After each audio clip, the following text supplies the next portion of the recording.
నిన్న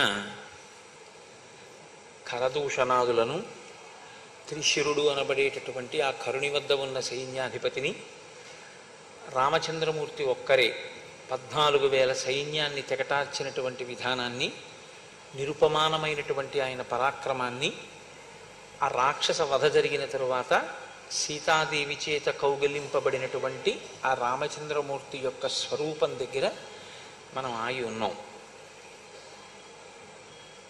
శ్రీరామాయణ ప్రవచనాంతర్భాగంగా గొప్ప గొప్ప తిథులు, చాలా చక్కటి నైమిత్తిక తిథులు రావడం ఒక అదృష్ట హేతువు. నేను మీతో ఒక విషయం ప్రస్తావన చేయవలసి ఉంటుంది, సందర్భోచితం కనుక. ఈనాడు అక్షయ తృతీయ, అంటే ఇవాళ చేసేటటువంటి ఏ పుణ్యకార్యమైనా అక్షయ ఫలితాన్ని ఇస్తుంది అని శాస్త్రవాక్కు. మనకి శాస్త్రమే ప్రమాణం తప్ప ఇంకొకటి ప్రమాణం కాదు. కాబట్టి ఇవాళ ఏమైపోయిందంటే విచిత్రం, అక్షయ తృతీయ అంటే బంగారం కొనుక్కోవడం ప్రధానం అన్న స్థితి వచ్చేసింది. అది ఎలా వచ్చిందో నాకు తెలియదు, కానీ బంగారం కొనుక్కుంటే పుణ్యం ఎలా అవుతుంది? బంగారం వృద్ధవచ్చేమో, కానీ బంగారంతో పాటు ప్రమాదము హెచ్చవచ్చు, లేదా ఏ ప్రమాదం లేదనుకుంటే ఐశ్వర్యం పెరగచ్చేమో తప్పించి అది పుణ్యానికి కారకం మాత్రమేం కాదుగా. మీరు కొనుక్కుని దాచుకున్నది మీకు పుణ్యహేతువు కాదు. మీరు చేసిన పుణ్యం ఏదైనా ఉంటే అది మిమ్మల్ని రక్షిస్తుంది. ఈశ్వరానుగ్రహం ఏమిటంటే దేశమునందు కాలమునందు నైమిత్తిక తిథిలో మీరు ఒక్కొక్క రోజు చేసినటువంటి పుణ్యం అక్షయమైన ఫలితాన్ని ఇచ్చి మిమ్మల్ని కాపాడుతుంది. వర్షం ఒక్కటే, కానీ ఆ ఒక్క వర్షమే దాహార్తిని తీరుస్తుంది. ఆ ఒక్క వర్షమే ఎండిపోయినటువంటి చెట్టు చిగర్చేటట్టు చేస్తుంది. ఆ ఒక్క వర్షమే విత్తనం మొలకెత్తేటట్టు చేస్తుంది. అలాగే చేసుకున్న పుణ్యం ఏదైతే ఉందో ఆ పుణ్యమే కాలంలో మనని కాపాడుతుంది. కాల రూపంలో ఈశ్వరుడు ఎప్పుడైనా ఏదైనా ఆపద నుంచి గట్టెక్కించాలి అనేటప్పుడు ఆయన చూసేది ఏమిటంటే ఏదైనా పుణ్యం చేసింది ఉందా. కనకధారాస్తవం వెనక ఉన్న రహస్యం కూడా అదేగా. ఈవిడ చేసింది ఏముందని నేను ఇవ్వను అని అడిగింది శంకరాచార్యుల వారిని లక్ష్మీదేవి. కాబట్టి ఇవాళ చేసుకున్నది ఏమిటంటే అనుభవం చేత ఆ పుణ్యం తరిగిపోయేది కాదు, అక్షయం అవుతుంది. అయితే ఏ పుణ్యం చెయ్యాలి అన్న అనుమానం కూడా లేకుండా మనకి ఇవాళ చెయ్యవలసినటువంటి సత్కర్మని కూడా పెద్దలు చెప్తారు. జలపూరితమైనటువంటి కుంభాన్ని ఎవరికైనా ఇస్తే మంచిది అని. అంటే ఇది వైశాఖ మాసం ప్రారంభం కాబట్టి సహజంగా దాహార్తి ఎక్కువగా ఉండేటటువంటి సమయం కాబట్టి చక్కగా నీళ్లు పోసి ఓ పూజాయో ఓ కుండో ఎవరికైనా బహూకరించామనుకోండి, వాళ్ళు ఆ నీరు త్రాగి జీవమే నిలబడుతుంది, ప్రాణమే నిలబడుతుంది. లింగ పురాణంలో ఒక మాట ఉంది, సంజీవనం సమస్తస్య జగత సలిలాత్మిక భవ ఇత్యుచ్యతే మూర్తిర్భవస్య పరమాత్మనః. నీటి రూపంలో ఉండి సమస్త భూతముల యొక్క ప్రాణములను నిలబెడతాడు కాబట్టి పరమశివుడికి భవ అని పేరు. కాబట్టి నీరు ప్రాణములను నిలబెడుతుంది. ప్రాణములను నిలబెట్టేటటువంటి నీరు త్రాగవలసినటువంటి అవసరం ఎక్కువగా ఉండేటటువంటి సమయం వైశాఖ మాసం. కాబట్టి ఇటువంటి వైశాఖ మాసంలో నీరు నిండినటువంటి ఒక జలపాత్రని దానం చేసుకోవడం అనేటటువంటిది మంచిది. అది చెయ్యమని ఇవాళ అక్షయ తృతీయ నాడు. అది నిన్ను కాపాడుతుంది ఉత్తరోత్తర. కాబట్టి సరే, ఇప్పుడు జరుగుతున్నది ఏది పక్కన పెట్టండి. మనం పెద్దలు చెప్పినటువంటి అటువంటి మంచి పనుల్ని అమలు చేయడం ప్రారంభం చేస్తే అది మన అభ్యున్నతికి హేతు అవుతుంది. నిన్న రామచంద్రమూర్తి 14,000 మంది రాక్షసుల్ని సంహారం చేశారు. నిన్న అంటే నా ఉద్దేశం ఏమిటంటే నిన్న చేసిన ప్రసంగంలో, రామాయణంలో నిన్నను చేశారు అన్నది నా ఉద్దేశ్యం కాదు, మీరు కూడా దాన్ని గ్రహించగలరు. ఇప్పుడు ఎప్పుడెప్పుడు కరదూషణాదుల వైపు నుంచి సైన్యం వెళ్ళినా వాళ్ళ వెంట వెడుతున్నటువంటి వ్యక్తి ఒకటి ఉంది. యుద్ధంలో ఆవిడ ప్రత్యక్షంగా కనపడదు. ఆవిడేమి యుద్ధం చేసేటప్పుడు రాముడి మీద బాణాలు వెయ్యదు, కానీ పగ అంతా ఆవిడిదే. ఆవిడే ఈ యుద్ధానికి అంతటికీ కారకురాలు. ఆవిడే శూర్పణఖ. ఆవిడ కోరిక ఏమిటంటే రాముడు మరణించాలి, లక్ష్మణుడు మరణించాలి, సీతమ్మ మరణించాలి. ఎందుకు మరణించాలి?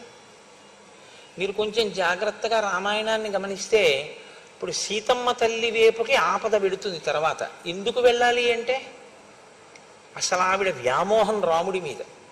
రాముడి అందం సీతమ్మ తల్లికి మొదటి అనర్థం తీసుకొచ్చింది. రాముడి అందాన్ని చూసి ఆకర్షితురాలైనటువంటి శూర్పణఖ రాముని పక్కన ఉన్నటువంటి భార్యాస్థానం ఖాళీ అయితే ఆ స్థానంలోకి తను వెళ్ళొచ్చు అనుకుంది. అందుకుని కదా చంపబోయింది. అంతక మించి అవగాహన ఆవిడికేం లేదు, అందుకే రాక్షసి. ఇప్పుడు తన కోరిక తీరలేదు కాబట్టి ఆ కోరిక తీరకపోయినటువంటి స్థితి పగగా మారింది. ఈ పగగా మారకుండా దాన్ని అవతల వారిలో ఉన్నటువంటి ధార్మిక ప్రవృత్తిని అభినందించగలిగినటువంటి మనస్తత్వాన్ని ఆవిడ తనలో తాను వృద్ధి చేసుకోలేకపోయింది. మీకు ఎక్కడైనా రాక్షసత్వం ఉంది అంటే ఒకటి జ్ఞాపకం పెట్టుకోండి. ఎందుకుంటుంది రాక్షసత్వం అంటే దానికి విరుగుణ్ణి ఆయన పోషించుకోలేదు. రోగం ఉంది అంటే కారణం ఏమిటి? రోగం పోయేటటువంటి పరిస్థితిని ఆయన ఏర్పాటు చేసుకోలేదు కాబట్టి రోగం పెరుగుతుంటుంది. అలాగే ఆవిడ ఎన్నడూ ప్రయత్నం చేయదు. మీరు ఎప్పుడూ శ్రీరామాయణాన్ని జరిగిపోయిన కథలో శూర్పణఖ అని ఆలోచన చేస్తే శ్రీరామాయణం మీకు ఒక ప్రయోజనం ఇవ్వడం సాధ్యం కాదు. అలా అనుకున్ననాడు రావణవధ ఒక్కటే ప్రధానము రామాయణంలో అనుకుంటే అసలు రాముడు నరుడిగా పుట్టి అరణ్యవాసం అంతా చేసి ఈ వ్యక్తుల అందరితోటి ఆయన సమన్వయం అవ్వవలసినటువంటి అవసరం లేదు.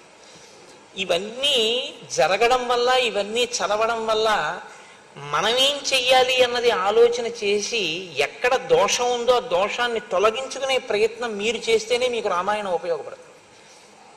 లేకపోతే రామాయణం ఒక జరిగిపోయిన కథ, శూర్పణఖ చెడ్డది అని మనం అన్నాం అనుకోండి, ఇప్పుడు కొత్తగా మనం అనక్కర్లేదు ఆ మాట. చాలామంది అన్నారు ఆ మాట. నిన్న వాల్మీకి మహర్షి చెప్పారు కదా, ఇంకా కొత్తగా మనం అనడం ఎందుకు?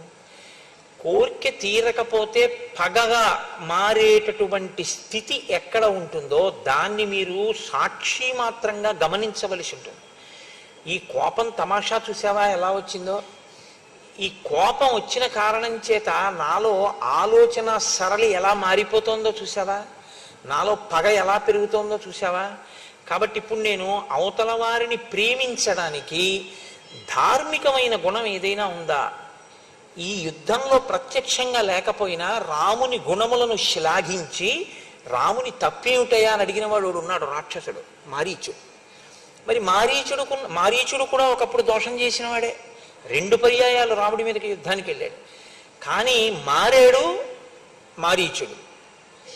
ఎన్ని మాటలు రామచంద్రమూర్తి రాక్షస సంహారం చేస్తే అన్ని మాటలు పగ పెరగడమే తప్ప అసలు తన మన ప్రవృత్తిని మార్చుకునేటటువంటి ప్రయత్నం ఎన్నడూ చెయ్యనిది శూర్పణఖ. కాబట్టి ఆ పగ నెయ్యి పోసిన కొద్దీ అగ్నిహోత్రం ఎలా పెరుగుతుందో అలా రామచంద్రమూర్తి ఎంతమందిని తెగటారిస్తే ఆవిడ ఎందు పగ అంత పెరుగుతోంది. కానీ ఇది అవతార ప్రయోజనానికి మాత్రం అవసరమే. ఇప్పుడు ఆవిడ తీసుకొస్తోంది శలభాలన్నింటినీ. ఇప్పుడు రాముడే వెళ్ళి ఎవరినో చంపవలసిన అవసరం లేకుండా అందరినీ ఎక్కడెక్కడ వాళ్ళని తీసుకొచ్చి రాముడి మీదకి ప్రవేశపెడుతోంది. ఇప్పుడు రాముడు వాళ్ళందరినీ చంపడానికి అవకాశం వస్తోంది. అవతార ప్రయోజనం రీత్యా చూసినప్పుడు మాత్రం శూర్పణఖ ఉపకారం చేసిందని చెప్పవలసి ఉంటుంది. కానీ అలా చూసి అభినందించినప్పుడు మనం ఏం మార్పు చేసుకోవాలి అన్నది మాత్రం మనకి ద్యోతకం కాదు. కాబట్టి మొదటి కోణాన్ని స్వీకరించడమే మన అభ్యున్నతికి హేతు అవుతుంది. ఇప్పుడు ఆవిడ 14,000 మంది రాక్షసుల్ని రాముడు సంహరించినటువంటి విధి విధానానికి ఆశ్చర్యపోయింది. ఇంత తక్కువ సమయంలో ఇంతమంది రాక్షసుల్ని పడగొట్టడమా? అక్కడతో ఆవిడ బుద్ధి ఏం మారలేదు. ఆవిడ వెంటనే ఇప్పుడు ఖరదూషణాదులు మరణించారు కాబట్టి తిన్నగా వెళ్ళి లంకలో ఉన్నటువంటి రావణుని యొక్క సభలో రావణాసురుడి ముందు పడింది. అయితే మీతో నిన్నటి రోజున నేను మనవి చేసి ఉన్నాను, వాక్కుకి వైభవం ఉంది, దాన్ని మీరు ఎలా కావాలంటే అలా వాడుకోవచ్చు. ఆ వాక్కుతో అభ్యున్నతిని పొందొచ్చు, ఆ వాక్కుతోటే పతనమైపోవచ్చు కూడా. ఎక్కడ ఎలా మాట్లాడాలో తన ప్రయోజనాన్ని సిద్ధింప చేసుకోవడానికి అలా మాట్లాడుతుంటుంది. ఇప్పుడు రావణుని యొక్క దృష్టి బాగా తన వైపుకి ప్రసరించడం కోసం రావణునికి పెద్ద ప్రమాదం వస్తోంది అని మాట్లాడడం ప్రారంభం చేసింది. అప్పుడు కదా రావణుడు దృష్టి పెడతాడు. నాకు ప్రమాదం వచ్చింది, నేను ఇలా చేశాను, నేను ఏదో వెళ్ళాను, చంపారన్నారు అనుకోండి, ఆయన ఇంకొకళ్ళ గురించి ఆలోచించి అంత గొప్ప స్వభావం ఉన్నవాడేం ఆయన కాడు. కాబట్టి ఊరుకోవచ్చు. ఇప్పుడు తన పగ తీరాలంటే రావణుని యొక్క దృష్టి అటువైపుకి తిప్పాలి. అటు తిప్పడానికి అనుకూలమైనటువంటి మాట ప్రారంభం చేసింది. వెళ్ళి అక్కడ పడ్డప్పుడు ఆ రావణుడు ఎలా ఉన్నాడు అన్నదాన్ని మహర్షి వర్ణన చేస్తారు. సా దదర్శ విమానాగ్రే రావణం దీప్తతేజసం ఉపోపవిష్టం సచివై మరుద్భిరివవాసవం. పుష్పక విమానంలో ఆ దేవతల మధ్యలో కూర్చున్నటువంటి ఇంద్రుడు ఎలా ఉంటాడో అలా ప్రకాశిస్తూ ఆయన కూర్చుని ఉన్నాడు. అది ఆ విమానంలో ఆయన కూర్చున్నటువంటి స్థితి అంటే వాల్మీకి మహర్షి యొక్క గొప్పతనం అంతా ఎక్కడుందంటే రావణాసురుని యందు ఒక దీప్తి ఉంటే, ఒక తేజస్సు ఉంటే ఆయన దాన్ని ఏమీ సమర్థించకుండా దాన్ని పక్కన పెట్టేసి ఆయన ఏం మాట్లాడరు. తపస్సు చేసి సంపాదించినటువంటి తేజస్సు ఏది ఉందో ఆ తేజస్సు గురించి మాట్లాడతారు, అధర్మం ఏదుందో అధర్మం మాట్లాడతారు. మీరు ఇంత గొప్ప తేజస్సు దేనివల్ల హరించుకుపోతుందో మీరు చూసుకోవలసి ఉంటుంది.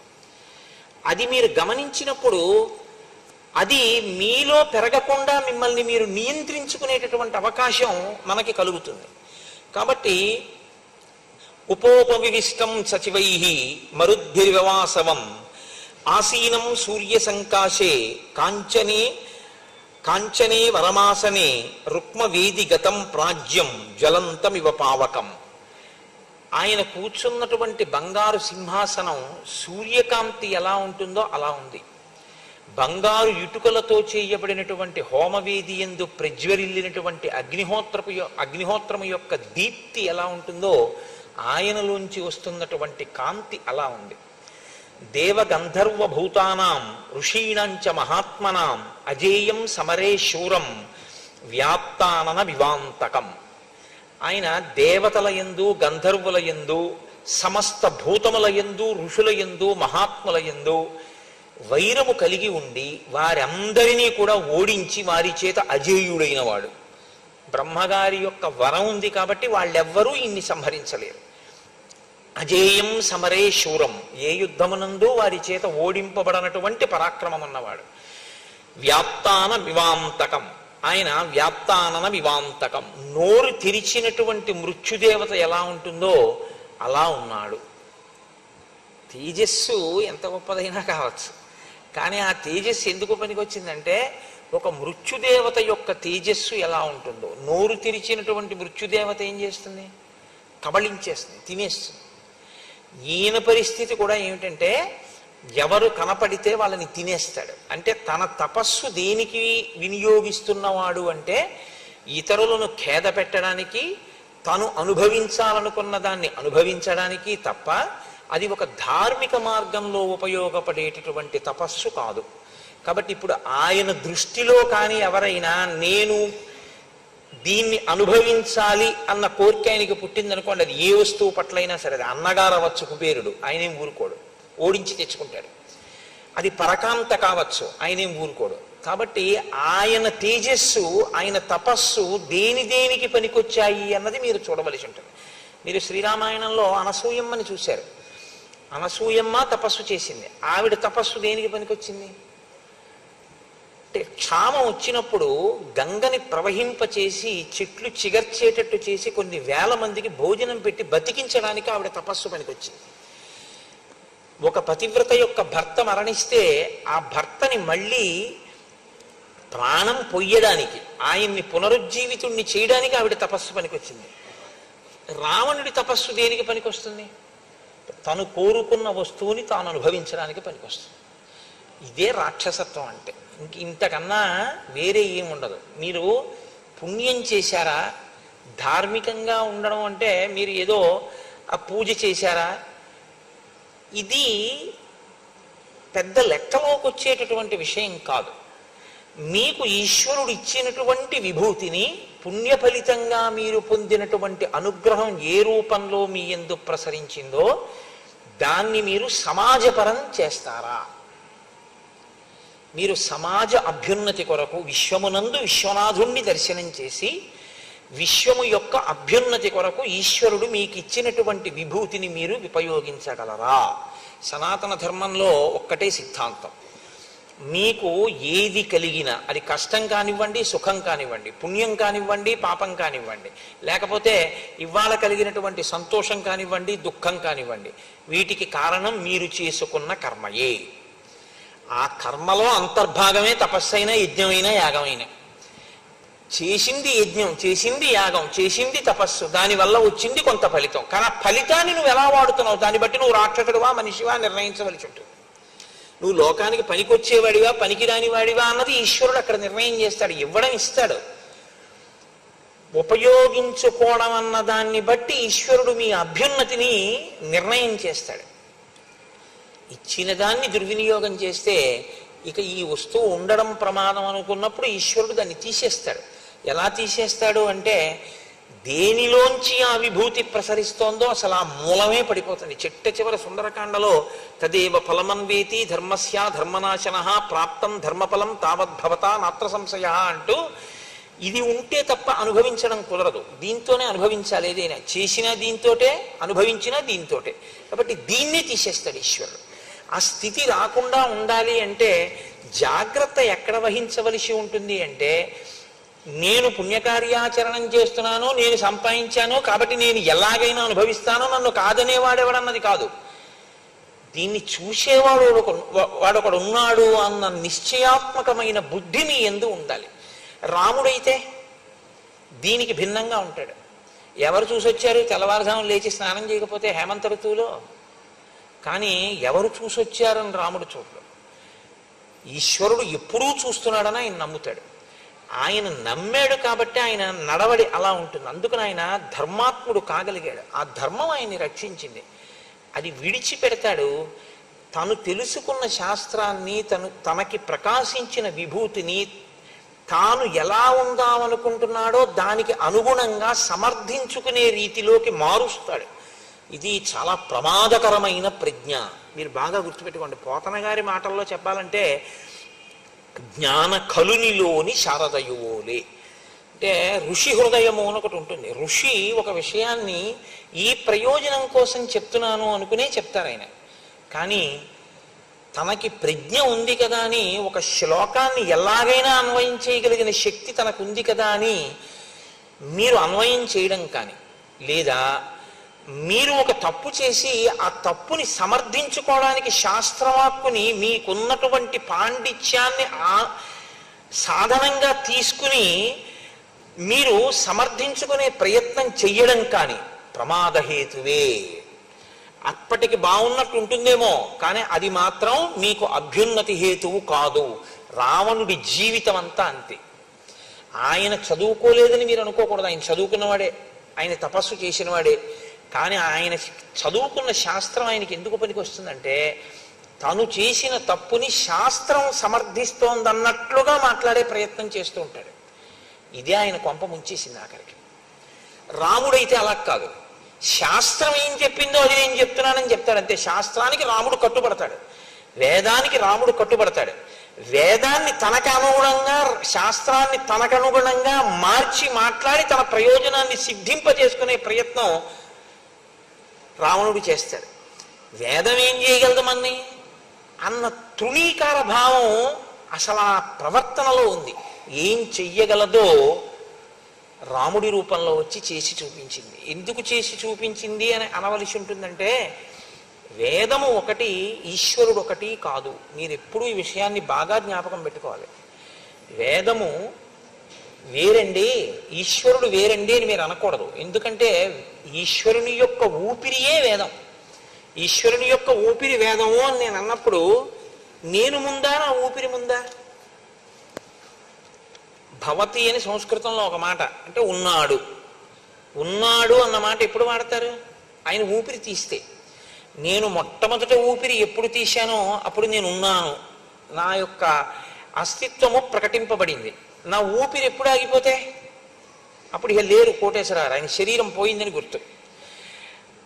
ఊపిరిని బట్టి ఉన్నాడు. ఇప్పుడు ఊపిరికి ఆయనకి ఏమైనా భేదం ఉందా?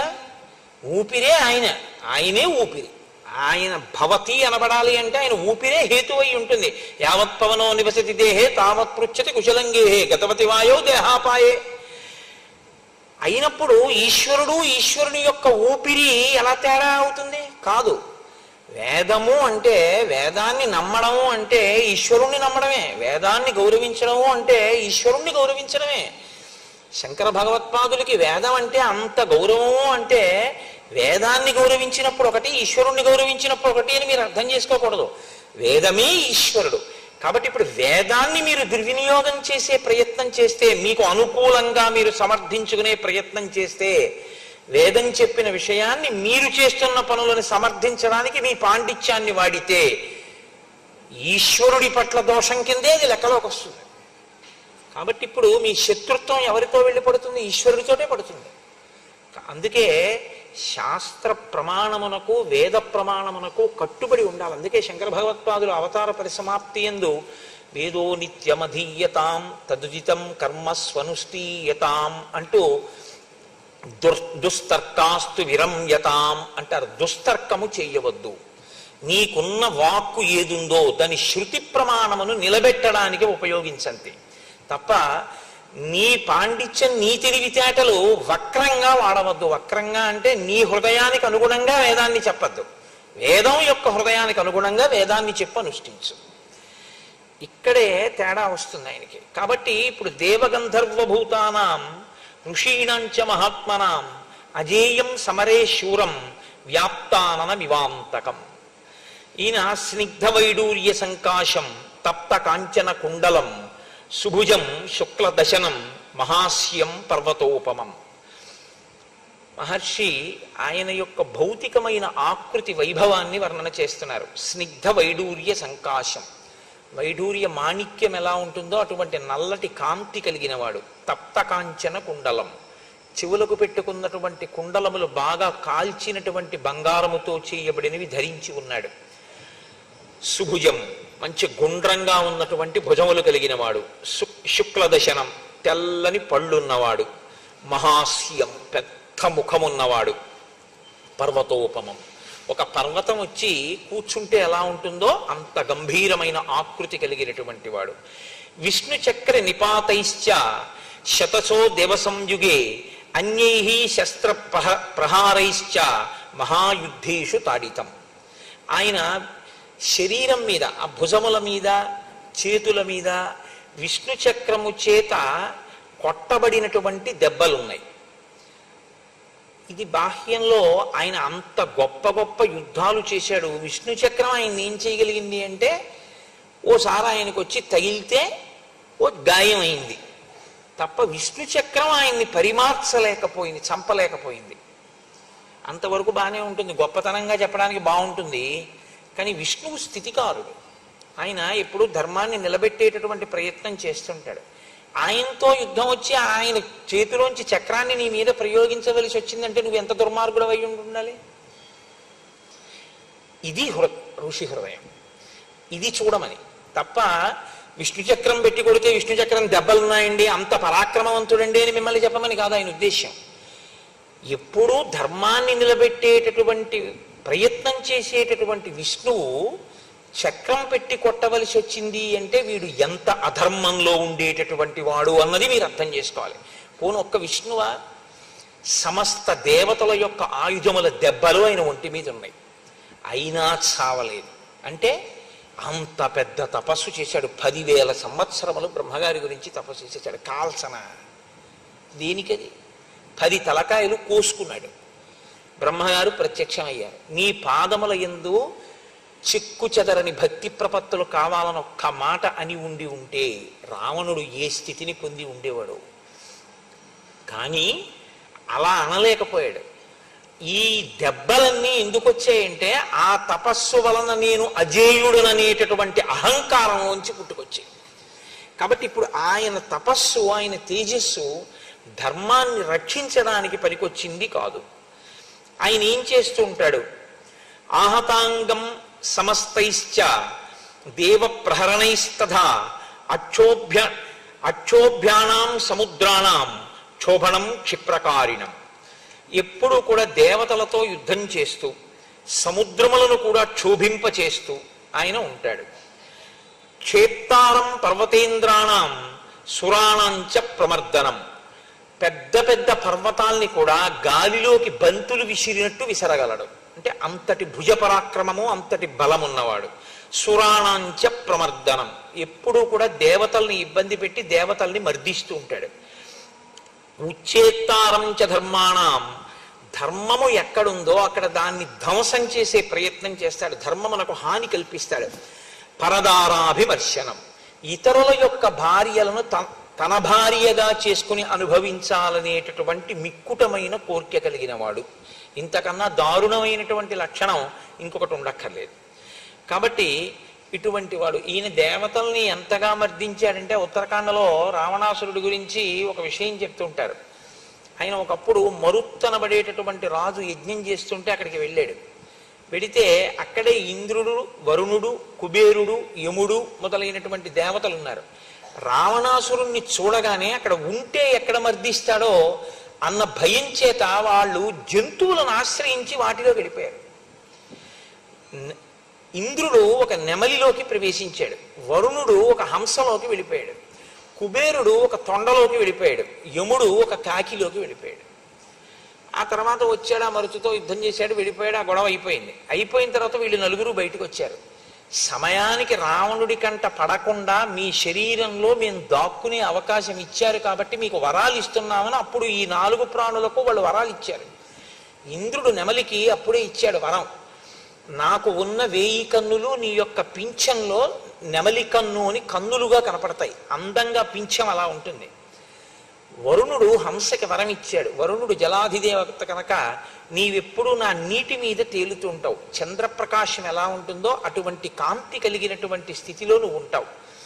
కుబేరుడు తొండక వరం ఇచ్చాడు, నీ తల పెద్దదిగా ఉండి ఆహారమును నిల్వ చేసుకోగలిగిన స్థితిని పొంది బంగారు రంగులో ఉంటావని.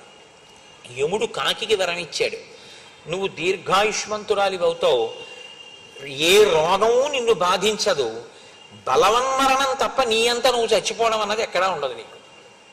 సరికదా, నేను నా చేత నువ్వు అనుగ్రహింపబడ్డావు కనుక నువ్వు తింటే పితృదేవతలు సంతోషిస్తారు.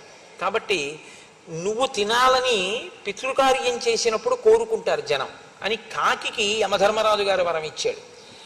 ఈ 4 ప్రాణులు వరం పొందేటట్టుగా దేవతలంతటి వారు కనపడ్డ దాంట్లో కనపడ్డట్టు దూరిపోయేటట్టుగా మర్దించగలిగాడంటే రావణుడంటే దేవతలు కూడా ఎంత భయపడ్డారో, ఆయన ఎంత ఉద్ధతితో ప్రవర్తించినటువంటి వాడో ఇంకా ఇంతకన్నా సాక్ష్యం ఉండదు. కానీ ఇది ఉత్తరాఖండలో చెప్పబడిన అంశం. కానీ ఈ శ్లోకానికి ఒకసారి అన్వయం చెయ్యొచ్చు అని నేను అన్వయం చేసి మీకు ఆ ఘట్టాన్ని చెప్పానంతే. కాబట్టి ఉచ్చేత్తారంచ ధర్మాణం పరదారాభిమర్శనం సర్వ దివ్యాస్త్రయోక్తారం యజ్ఞ విఘ్నకరం సదా పురీం భోగవతీం ప్రాప్య పరాజిత్య వాసుకిం. ఈయన పాతాళలోకానికి వెళ్ళి ఒకానొకప్పుడు వాసుకిని ఓడించాడు. ఎందుకు ఓడించడం అంటే మీకు రామాయణంలో 2 పాత్రలు కనపడతాయి, ఒకడు వాలి, ఒకడు రావణుడు. వీళ్ళిద్దరికీ పని ఏమిటంటే ఇద్దరూ కూడా ప్రతిరోజు ఇవాళ మనం ఎవరి మీదకి యుద్ధానికి వెళ్ళాలని అడుగుతూ ఉంటారు. వెళ్ళి అవతల వాడిని ఓడించడం, ఓడిపోతే సంధి చేసుకోవడం, ఇంకా సిగ్గు లేకుండా ప్రవర్తిస్తే ఏ పెద్ద ఆయన వచ్చి వీళ్ళని రక్షిస్తూ ఉండడం, మళ్ళీ ఇంటికి రావడం, మళ్ళీ అంతే డాంబికంగా తిరుగుతూ ఉండడం తప్ప మార్పన్నది లేకుండా ఇలా తిరిగేటటువంటి లక్షణం ఉన్న 2 పాత్రలు రామాయణంలో, ఒకటి రావణుడు, 2 వాలి. అందుకే వాళ్ళిద్దరి మధ్య అంత గొప్ప సంధి కూడా ఉంది. కాబట్టి పురీం భోగవతీం ప్రాప్య పరాజిత్య చ వాసుకిం తక్షకస్య ప్రియాం భార్యాం పరాజిత్య జగహారయః. ఈయన తక్షకుని ఓడించి ఆయనకి ప్రియమైన భార్యని అపహరించి తెచ్చుకున్నాడు. కైలాస పర్వతం గత్వా విజిత్య నరవాహనం, కైలాస పర్వతానికి వెళ్ళి ఉత్తర దిక్కున ఉన్నటువంటి కుబేరుణ్ణి ఓడించాడు. కుబేరుడు అన్నగారు. అసలు ఉత్తరాఖండలో ఆ అన్నగారు పరిపాలించినటువంటి సామ్రాజ్యాన్ని ఆక్రమించాడు. రావణుడు వెడితే కుబేరుడు అడిగాడు, తమ్ముడా రా, ఇద్దరం కలిసి పరిపాలిద్దాం అన్నాడు. నాకు అలా వీల్లేదు, నువ్వు వెళ్ళిపోతావా, నేను ఉండనా అంటే విశ్రవసో బ్రహ్మని అడిగాడు. వాడికి అహంకారంతో పోయే కాలం దాపురించింది, నువ్వు ఉత్తర దిక్కుకు వెళ్ళిపో అంటే అప్పుడు అలకాపురి నిర్మించుకుని ఆయన కైలాస పర్వతం పక్కకి వెళ్ళిపోయాడు. రావణుడు లంకారాజ్యాన్ని హస్తగతం చేసుకున్నాడు. మొట్టమొదట కుబేరుడు పరిపాలించిన దాన్ని తనుగుచ్చుకున్నాడు. అన్నగారైనటువంటి కుబేరుడి దగ్గర ఉన్న పుష్పక చూడండి, రామాయణంలో రాముడు అంటాడు, ధర్మం అర్థంచ కామంచ పృథివీంచాపి లక్ష్మణ ఇచ్చాపి భవతా మధ్యే ఏతత్ ప్రతిశృణోమితే అంటాడు. నేను ధర్మం కాని అర్థం కాని కామం కాని ఏదైనా అనుభవిస్తే లక్ష్మణ నేను నా సోదరులతో కలిసి అనుభవిస్తాను తప్ప నా సోదరులు అనుభవించనిది నాకు అక్కర్లేదంటాడు. త్యాగేనైకే అమృతత్వ మానసు అని రాముడు తనదైన రాజ్యాన్ని భరతుడికి ఇచ్చేయడానికి సిద్ధపడతాడు. కానీ రావణుడు ఇతరులవి ఏమున్నాయో అవి తనవిగా చేసుకుంటూ ఉంటాడు. వ్యతిరేక పదాలని చెప్పుంటాయి చూసారా, ఎత్తు పల్లం, పొడుగు పొట్టి, చీకటి వెలుగు, ఈ రెండు వ్యతిరేక పదాలు ఎలా ఉంటాయో రామాయణంలో రాముడు రావణుడు అలా ఉంటాడు. నీకు రాముడు నచ్చితే ధర్మపథంలో వెళ్ళచ్చు, నీకు రావణుడు నచ్చితే 10 తలకాయలున్నా వాడికి పడిపోయాయి. కాబట్టి అదే జరుగుతుంది అని కూడా గుర్తు పెట్టుకుని రావణుడిని అనుకరించవలసి ఉంటుంది. కాబట్టి ఆయన కుబేరుణ్ణి ఓడించి ఇవన్నీ తెచ్చుకున్నటువంటి వాడు. ఇంత బలపరాక్రమములున్నటువంటి ఆ రావణాసురుడు పుష్పక విమానంలో కూర్చుని ఉండగా శూర్పణఖ మాట్లాడుతోంది. ఇక్కడ శూర్పణఖ మాట్లాడడం అనేటటువంటి తీరు చాలా గొప్పగా ఉంటుంది ఒక రకంగా. ఎందుకంటే తన కోరిక నెరవేరడానికి అనువుగా రావణాసురుని యొక్క దృష్టిని తన వైపుకి బాగా తిప్పుకోవడానికి వీలుగా మాట్లాడుతుంది. ఆ మాట్లాడడం ఎలా ఉంటుందంటే హఠాత్తుగా నీకు ఉపద్రవం వచ్చింది అని మొదలు పెడుతుంది. నీకు ఉపద్రవం వచ్చింది అంటే ఎవడైనా ముందటి వైపుకి దృష్టి తిప్పుతాడు. కాబట్టి తతశూర్పణఖాదీన రావణం లోకరావణం అమాత్య మధ్యే సంకృత్త పరుషం వాక్యమబ్రవీత్. అమాత్య మధ్య మంత్రుల మధ్యలో కూర్చున్నటువంటి రావణుడి దగ్గరికి వచ్చి ఆమె పరుషమైనటువంటి మాటతో ప్రారంభం చేసింది. ప్రమత్త కామభోగేషు స్వైరవృత్తో నిరంకుశ సముత్పన్నం భయం ఘోరం బోద్ధవ్యం నావబుధ్యసే. నీవు నిరంతరము కామభోగాల్ని అనుభవిస్తూ నిరంకుశుడవై మత్తెక్కి ఉన్నావు. నీకు ఎంత ఘోరమైనటువంటి ఆపద నీ మీద వచ్చి పడిపోతుందో నువ్వు తెలుసుకోవట్లేదు. దీంతో మొదలుపెట్టింది. అంటే ఈ మాట అనేటప్పటికీ ఎవరి దృష్టి అయినా అటువైపుకి వెళ్ళిపోతుందా, వెళ్ళిపోదా?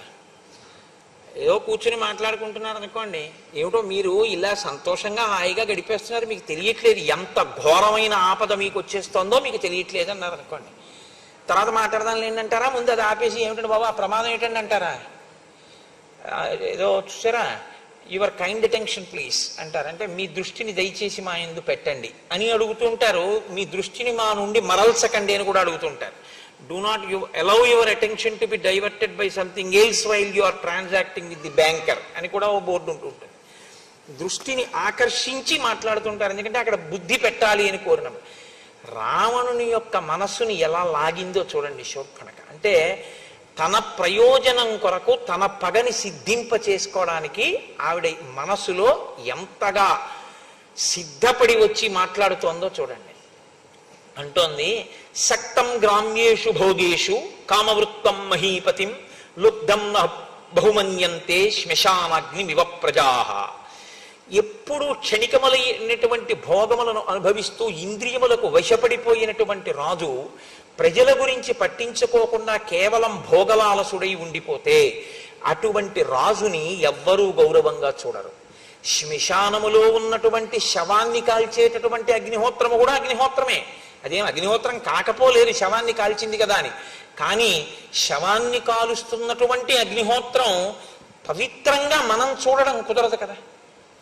ఎందుకని అంటే అగ్నిహోత్రం పవిత్రం కాదు అని అనడం మాత్రం కుదరదు. కానీ శవాన్ని కాలుస్తున్నటువంటి అగ్ని ఎలా మంగళకరంగా చూడబడదో అలా కేవలము గ్రామ్యమైనటువంటి భోగముల యందు లాలస కలిగి వానియందే నిరంతరం తిరిగేటటువంటి రాజుని ప్రజలు ఆదరించరు, ఇష్టపడరు. స్వయం కార్యాణి కాలే నానుతిష్టతి పార్థివ సతువై సహ రాజ్యేన తైశ్చ కార్యైర్వినశ్యతి. ఏ రాజు తను స్వయంగా కొన్ని పనులను చూసుకోవలసి ఉంటుందో, ఏ రాజు తప్పకుండా తాను ఆ కార్యముల మీద వ్యక్తిగతంగా తన దృష్టి పెట్టవలసి ఉంటుందో అలా పెట్టకుండా పరిపాలన జరిగిపోతోంది లేని విడిచిపెట్టేస్తాడో అటువంటి రాజు యొక్క కార్యములు నశించిపోతాయి. అంటే ఇవన్నీ ఎవరు చేస్తున్నారని ఆవిడ ఉద్దేశ్యం. రావణుడు చేస్తున్నాడని. ఏం జరిగింది, ఏ ఆపద వచ్చింది, అలా నువ్వు ఉన్నావని నిరూపించి మాట్లాడుతుంది ఆవిడ. చిట్ట చివరికి రావణుడిదే దోషం, ఇది ఎంత దూరం వెడుతోంది అన్నది చూపిస్తుంది రావణుడి దృష్టిని ఆకర్షించడానికి. త్వంతు బాలస్వభావశ్చ బుద్ధిహీనశ్చ రాక్షస జ్ఞాతవ్యంతు నజానీషే కథం రాజా భవిష్యసి. నువ్వు బాలుడిలా వివేక శూన్యుడివి, నీకు యుక్తాయుక్త విచక్షణ లేదు, బుద్ధిహీనుడవు. ఇలాంటి నీవు ఎలా రాజుగా ఉండగలదని అనుకుంటున్నావు? అయుక్తచారం మన్యే త్వాం ప్రాకృతై శుచివైర్వృత్తం స్వజనంతు జనస్థానం హతం యోనావబుద్ధ్యసే. 14,000 మంది నీ స్వజనులు జనస్థానంలో మరణించారు. నీకు తెలుసా ఆ విషయం? నీకు తెలియదు. నీ గూఢచారులు అంత గొప్పవాళ్ళు, నీ మంత్రులు అంత గొప్పవాళ్ళు. నీకు కనీసం నీ స్వజనం ఇంతమంది చచ్చిపోయారన్న విషయం కూడా నీకు తెలుసుకునేటటువంటి ఆలోచన లేదు. నువ్వు దాని గురించి పట్టించుకోవట్లేదు. ఇంకింతకన్నా దారుణం ఏముంటుంది? 14 సహస్రాణి రక్షసాం క్రూరకర్మణాం హతానైకేన రామేణ కరశ్చ సహదూషణ. 14,000 మంది రాక్షసులు కరదూషణలతో సహా ఒక్క రాముడి చేతిలో తెగటారిపోయారు. ఇప్పుడు ఆయన దృష్టి బాగా అటువైపుకి వెళ్ళేటట్టు మాట్లాడుతోంది.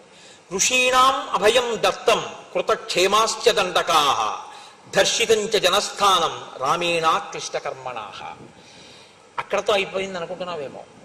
రాముడు ప్రతిజ్ఞ చేశాడు, ఋషుల దగ్గర ప్రతిజ్ఞ చేశాడు, దండకారణ్యంలో ఉన్నటువంటి రాక్షసులందరినీ సంహరిస్తానని ప్రతిజ్ఞ చేశాడు. కాబట్టి ఇప్పుడు మాట నిలబెట్టుకోవడానికి ఋషులు హాయిగా తపస్సు చేసుకునేటట్టుగా పరిస్థితిని ఏర్పాటు చేయడానికి రాముడు రాక్షసుల్ని విడిచిపెట్టాడు. ఋషులు అంటే రావణాసురుడికి పడదు. ఆ ఋషుల్ని ఎవడు రక్షిస్తానన్నాడో ఆయన రావణుడికి శత్రువే. కాబట్టి ఇప్పుడు ఆవిడ రామరావణుల మధ్య శత్రుత్వాన్ని ఏ కారణం పెట్టి కల్పించవచ్చో ఆ కారణాన్ని తీసుకొచ్చి అక్కడ పెట్టింది. పెట్టి నాను తిష్టతి కార్యాణి భయేషు నా బిభేతి చ క్షిప్రం రాజ్యచ్యుతో దీనః తృణైస్తుల్యో భవిష్యతి. ఏ రాజు కార్యములను బాగా పట్టించుకోకుండా తిరుగుతుంటాడో, ఏ రాజు వస్తున్నటువంటి భయానకమైన పరిస్థితులను దృష్టిలో పెట్టుకోకుండా నాకేమి లేని ప్రవర్తిస్తూ ఉంటాడో అటువంటి వాడు చాలా త్వరగా రాజ పదవి నుంచి తొలగింపబడి భయమును పొందుతాడు, అందరికీ చులకనైపోతాడు. రావణ, నీకొక మాట చెప్తున్నాను, ఇవాళ నిన్నింత గౌరవిస్తున్నారు, కానీ రాముడు నిన్ను రాచరికం నుంచి తొలగిస్తే, నిన్ను పడగొట్టేస్తే, నీ సింహాసనం పోతే శుష్కై కాష్టైర్భవేత్ కార్యం లోష్టైరపి చపాంసుభి నతు స్థానాత్ పరిభ్రష్టై కార్యం స్వాత్తు వసుధాధిపై. ఎక్కడైనా లోకంలో ఎండిపోయినటువంటి పుల్లలు, మట్టి గడ్డలు, ధూళి, వీటికి కూడా విలువ ఉండొచ్చేమి ఉంటుంది కూడా. కానీ ఒక్కసారి పదవిని కోల్పోయినటువంటి రాజుకి మాత్రం ఇక గౌరవం ఉండదు. వాడు అన్నిటినీ కోల్పోతాడు, అంత చులకనైపోతాడు అందరి దృష్టిలో. నువ్వు దీన్ని తెలుసుకోలేకపోతున్నావు, నీకు వస్తున్నటువంటి ప్రమాదాన్ని పసిగట్టలేకపోతున్నావు. వచ్చేస్తున్నాడు రాముడు, కాబట్టి త్వరలోనే నిన్ను పదవి నుంచి తీసేస్తాడు. ఎందుకు తీసేస్తాడని అడుగుతావేమో. ఒక్కటే కారణం, నీకు రాముడికి ప్రత్యక్ష వైరం అక్కర్లేదు. ఋషుల్ని రక్షిస్తానని రాముడు అన్నాడు, ఋషుల్ని పాడు చేసి నువ్వు ఉంటావు. కాబట్టి ధర్మాన్ని నువ్వు పాడు చేస్తావు, ధర్మాన్ని ఆయన రక్షిస్తాడు. కాబట్టి మీ ఇద్దరి శత్రుత్వానికి కారణం ఇది చాలు. నువ్వు ఉంటే ధర్మం ఉండదు, కాబట్టి నువ్వు ఉంటే ఋషులు తపస్సు చేయలేరు, కాబట్టి నువ్వు ఉండడాన్ని రాముడు ఇష్టపడడు. అసలు రాముడు అలా ఆలోచించాడా అన్నది మనం చెప్పడం కష్టం. రాముడు అసలు రావణుడి విషయంలో ఇప్పటి వరకు అలా ఆలోచించినట్టు, రావణుణ్ణి చంపేద్దామని రాముడు ఆలోచన చేసినట్టు మనకెక్కడా లేదు. ఋషులు అడిగారు, ఆయన ప్రతిజ్ఞ చేశారంతే. కానీ ఆవిడ దీన్ని ఎక్కడికి తీసుకొచ్చిందంటే, దీర్ఘకాలంలో జరగవలసిన మాట మాత్రం అదే, కానీ ఇప్పుడే రావణుడికి ప్రమాదం వచ్చేసింది అన్నట్టుగా రాముడి వైపుకి వైరాన్ని ప్రచోదనం చేసింది. అంటే రావణుడు అన్నాడు, వెంటనే ఏ ప్రశ్న రావణుడి నుంచి కోరుకుందో ఆ ప్రశ్నే రావణుడు వేశాడు. లోకంలో ప్రజ్ఞ ఒకటి ఉంటుంది, ఆయన ఇలా అడగాలి అనుకుని వెళ్ళి ఆయన అలా అడిగేటట్టుగా మాట్లాడతారు కొంతమంది. ఆ ప్రశ్న వేసేటట్టుగా మాట్లాడతారు. అప్పుడు తను అడగడం కాదు, ఆయన తనని అడిగి తాను ఆయనకి చేస్తానని చెప్పినట్టుగా స్థితిని కల్పిస్తారు. ఇది చాలా చమత్కారంగా ఉంటుంది, అదొక ప్రజ్ఞ, అది గొప్ప స్వార్థం. శూర్పణఖ దాన్ని సాధించుకోగలిగింది. కాబట్టి ఇప్పుడు రావణుడు అన్నాడు, కస్య రామ కథం వీర్య కిం రూప కిం పరాక్రమ కిమర్థం దండకారణ్యం ప్రవిష్ట సుదురాసదం. అసలు ఎవరా రాముడు, ఆయన పరాక్రమం ఏమిటి, ఆయన వీర్యం ఏమిటి, ఆయన దండకారణ్యంలోకి ఎందుకు వచ్చాడు, ఎప్పుడు వచ్చాడు, దేని కొరకు దండకారణ్యంలో ప్రవేశించాడు. ఆయుధం కించ రామస్య నిహితాయేన రాక్షసాః కరశ్చ నిహిత సంఖ్యే దూషణస్త్రిశిరాస్తథా తత్వం బ్రూహి మనోజ్ఞాంగి కేనత్తం చ విరూపిత. అసలు ఆ రాముడు ఏ ఆయుధాలు చేత్తో పట్టుకుంటాడు, రాముడి వెనకాతల ఎవరు ఉంటారు, ఆ రాముడు ఏ పని మీద ఏ వైరము వలన కరదూషణాదులను త్రిశిరుణ్ణి వాళ్ళని సంహరించాడు, నీ ముక్కు చెవులు ఎందుకు కోశాడు అని అడిగాడు. ఇప్పటి వరకు ఆవిడ కరదూషణాదుల గురించి మాట్లాడుతోంది తప్ప తన ముక్కు చెవులు ఎందుకు కోశాడో చెప్పలేదు. కానీ దాద్దామంటే దాచేదా, దాద్దామంటే దాగేది కాదు, ముక్కు చెవులు కోసేస్తే. కాబట్టి ఆయన ఈ ప్రశ్న అడిగేదాకా మాత్రం తన ముక్కు చెవులు ఎందుకు తెగిపోయాయో మాత్రం శూర్పణఖ చెప్పలేదు. ఇప్పుడు ఎంత అందంగా చెప్తుందో, ఆ ప్రశ్న వేస్తే ముక్కు చెవుల ఘట్టాన్ని ఇంకొక రకంగా తిప్పుకుంటుంది. ఈ ప్రజ్ఞ ఈవిడిదే కాదు, ఈవిడికి ముందు పుట్టినవాడు ఆయన, ఆయనకి ఇంతకన్నా గొప్ప ప్రజ్ఞ. సత్యాన్ని మసిపూసి అసత్యాన్ని తీసుకొచ్చి ప్రవేశపెట్టడంలో శూర్పణఖ రావణుడు ఖచ్చితంగా అన్నా చెల్లెళ్ళి అలాగే ఉంటారు వాళ్ళిద్దరు. కాబట్టి ఇప్పుడు ఆవిడంది దీర్ఘబాహుర్విశాలాక్ష, మనసులో కామం ఎక్కడికి పోతుందండి. కాబట్టి రాముడి గురించి ఎప్పుడు చెప్పినా అలాగే వర్ణిస్తుంది. దీర్ఘబాహుర్విశాలాక్ష చీరకృష్ణాజినాంబర కందర్పసమ రూపశ్చ రామో దశరథాత్మజ. రాముడు దీర్ఘమైనటువంటి బాహువులున్నవాడు, ఆజానుబాహుం అరవిందదలాయతాక్షం అని కదా. ఆయన చీరకృష్ణాజినంబర, నారచీర కట్టుకుని కృష్ణాజినం కట్టుకుని ఉన్నాడు. కందర్ప సమరూపశ్చ, మన్మధునితో సమానమైనటువంటి అందము కలిగినటువంటి వాడు. రామో దశరథాత్మజ, దశరథుని యొక్క కుమారుడు రాముడు. శక్రచాప నిభం చాపం వికృష్య కనకాంగదం దీప్తాన్ క్షిపతి నారాచాన్ సర్పానివ మహావిషాన్. ఆయన ఇంద్రుడి యొక్క ధనస్సు ఎలా ఉంటుందో అటువంటి ధనస్సుని చేత్తో పట్టుకుంటాడు. విషసర్పములతో సమానమైనటువంటి నారాచ బాణములను వింటినారికి తగల్చి ప్రయోగిస్తూ ఉంటాడు. నాదదానం శరాన్ ఘోరాన్ నముంచంతం శిలీముఖాన్ న కార్ముకం నికర్షంతం రామం పశ్యామి సంయుగే. ఈ మాటే రావణుడికి బాగా తలకెక్కి రాముడు లేని సమయంలో సీతాపహరణం చెయ్యాలి అనే నిర్ణయానికి కారణమైంది. ఆవిడంది 14,000 మందిని చాలా తక్కువ కాలంలో రాముడు సంహరించాడు. కానీ సంహరించడం అనేటటువంటిది చచ్చిపోయిన వాళ్ళ వల్ల తెలిసింది తప్ప అసలు రాముడు 14,000 మంది వెళ్తే చచ్చిపోవడానికి వెళ్ళి లైన్లో నించున్న వాళ్ళు కాదు. వాళ్ళు యుద్ధానికి వెళ్ళిన వాళ్ళు కాబట్టి వాళ్ళు ప్రయోగించారు, బాణాలు అస్త్రాలు శస్త్రాలు ఆయుధాలు అన్ని వేశారు. ఇన్నిటిని వేసినప్పుడు ఇన్నిటినీ ఎప్పుడు నిగ్రహించాడో, నిగ్రహిస్తూ ఇంతమందిని ఎప్పుడు చంపాడో, చంపడానికి బాణం ఎప్పుడు తీశాడో, తీసిన బాణాన్ని ధనస్సుకు ఉన్నటువంటి వింటినారికి ఎప్పుడు తొడిగాడో, తొడిగిన దాన్ని వెనక్కి ఎప్పుడు లాగాడో, లాగిన దాన్ని ఎప్పుడు వదిలాడో, వదిలినప్పుడు గురి ఎవరి వంక చూశాడో, ఎప్పుడు వెళ్ళి ఆ బాణం పడిందో నాకు కనపడలేదు. వడగళ్ళవాన పడితే ఏ విధంగా అయితే పైరు పంటలన్నీ ధ్వంసమైపోతాయో అలా ఆయన ధనస్సులోంచి బాణములు పైకి రావడం అన్నది, ఆయన బాణం తీయడం అన్నది, సంధించడం అన్నది అసలు కనపడదు. అంత వేగం అన్నమాట. అసలు ఆ బాణాలు తీస్తున్నాడా అన్నది కూడా కనపడదు, సంధిస్తున్నాడా కనపడదు. ఇది ఎలా ఉంటుందంటే, ఒక ఉదాహరణ చెప్పాలంటే, ఆగిపోతే లెక్క పెట్టగలిగిన ఫ్యాన్ రెక్కలు 5th గేర్లో ఉంటే లెక్క పెట్టలేని ఫ్యాన్ రెక్కలులా ఉంటుందన్నమాట. అంత వేగం. అది చాలా హీనోపమానమేమో, అంతకన్నా ఇంకా నేను ప్రవేశపెట్టడానికి అవకాశం లేక చెప్తున్నాను, ప్రత్యక్షంగా వెంటనే మనసుకు ఎక్కడానికి. అంత వేగంగా ఉంటుంది. రామబాణముల యొక్క వేగాన్ని దేనివల్ల చూడవలసి ఉంటుందంటే ఫలితాన్ని బట్టి చూడవలసి ఉంటుంది. ఇంతమంది చచ్చిపోయారు కాబట్టి బాణాలు వేశాడు అనుకోవాలి తప్ప బాణాలు వేయడం చూడడం మాత్రం కుదరదు. ఎందుకంటే ఆ వేగం అలా ఉంటుంది, అంత వేగంగా వేస్తాడు ఆ బాణాలని.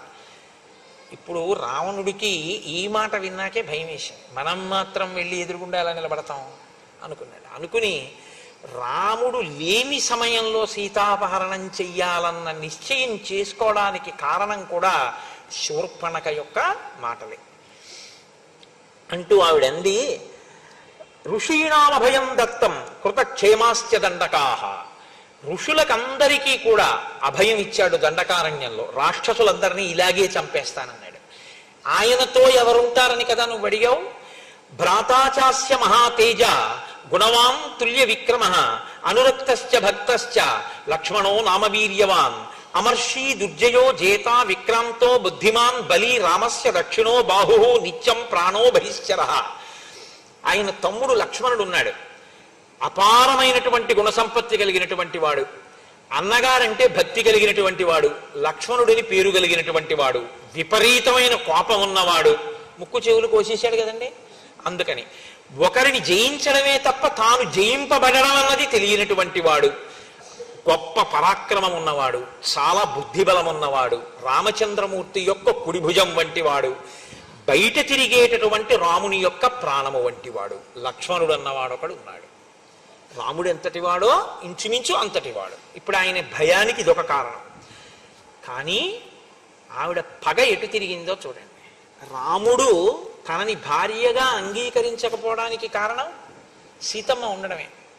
ఇప్పుడు సీతమ్మ యందు అనురక్తి రావణునికి కలగాలి. ఆ సీతమ్మని అపహరించాలి. అపహరించి రావణుడు తీసుకొస్తే సీతమ్మ బాధపడాలి.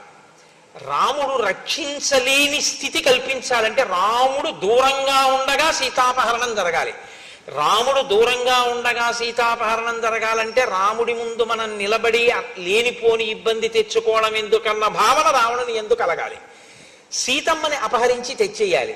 భార్య లేక రాముడు ఏడవాలి. ఆ భార్య రామ భార్య అయ్యుండి కూడా రావణుడు చేసేటటువంటి ఉద్ధతితో కూడినటువంటి క్రియల వలన ఆమె ఏడవాలి.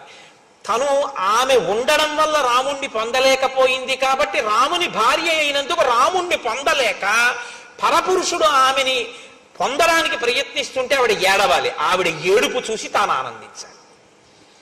అంటే ఆ పగకి ఇంకా హద్దు లేదు. ఇంగ్లీష్లో శాడిస్ట్ అని ఒక మాట వాడుతుంటారు.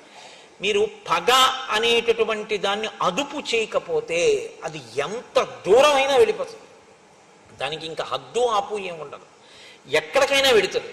శూర్పణఖ ఈ ప్రణాళికని అమలు చేయడానికి నిశ్చయించుకుంది. కాబట్టి ఇప్పటి వరకు సీతమ్మ గురించి ఒకలా మాట్లాడుతుంది, ఇప్పుడు సీతమ్మ గురించి ఒకలా మాట్లాడుతుంది. రావణుని యొక్క మనసు సీతమ్మ యందు లగ్నం కావాలి. అందుకనంది, రామస్యతు విశాలాక్షి పూర్ణేందు సదృశానన ధర్మపత్ని ప్రియాభర్తు నిత్యం ప్రియహితేరత. రామచంద్రమూర్తి యొక్క భార్య విశాలాక్షి, పెద్ద కన్నులు కలిగినది. పూర్ణేందు సదృశానన, పౌర్ణమి నాటి చంద్రబింబం ఎలా ఉంటుందో అటువంటి ముఖము కలిగినది. ఖచ్చితంగా పరుల భార్య యందు మనసు పెట్టుకునే అలవాటు ఉన్న రావణుడికి ఈ మాటలు చాలు. ఇప్పుడు సీతని అపహరించాలి అన్న కోరిక బలపడడానికి ఇప్పుడు రెండో పాదం వేసింది. ధర్మపత్ని ప్రియాభర్తు, ఆమె ధర్మపత్ని రాముడికి. ఆవిడ పక్కన లేకపోతే రాముడు విలవిలలాడిపోతాడు. ఎందుచేతనంటే ఆమె అంటే రాముడికి అంత ప్రీతి. నిత్యం ప్రియహితేరత, ఆమె రాముణ్ణి కూడా అలా అనువర్తిస్తుంది. కాబట్టి ఇప్పుడు రెండు ప్రయోజనాలు రావణుడి దృష్టిలో పెడతాయి. సీతని అపహరిస్తే నేను 10 మాటలు నా నోటితో అనడం కష్టం, ఆమె తనదవుతుందన్న కోరిక.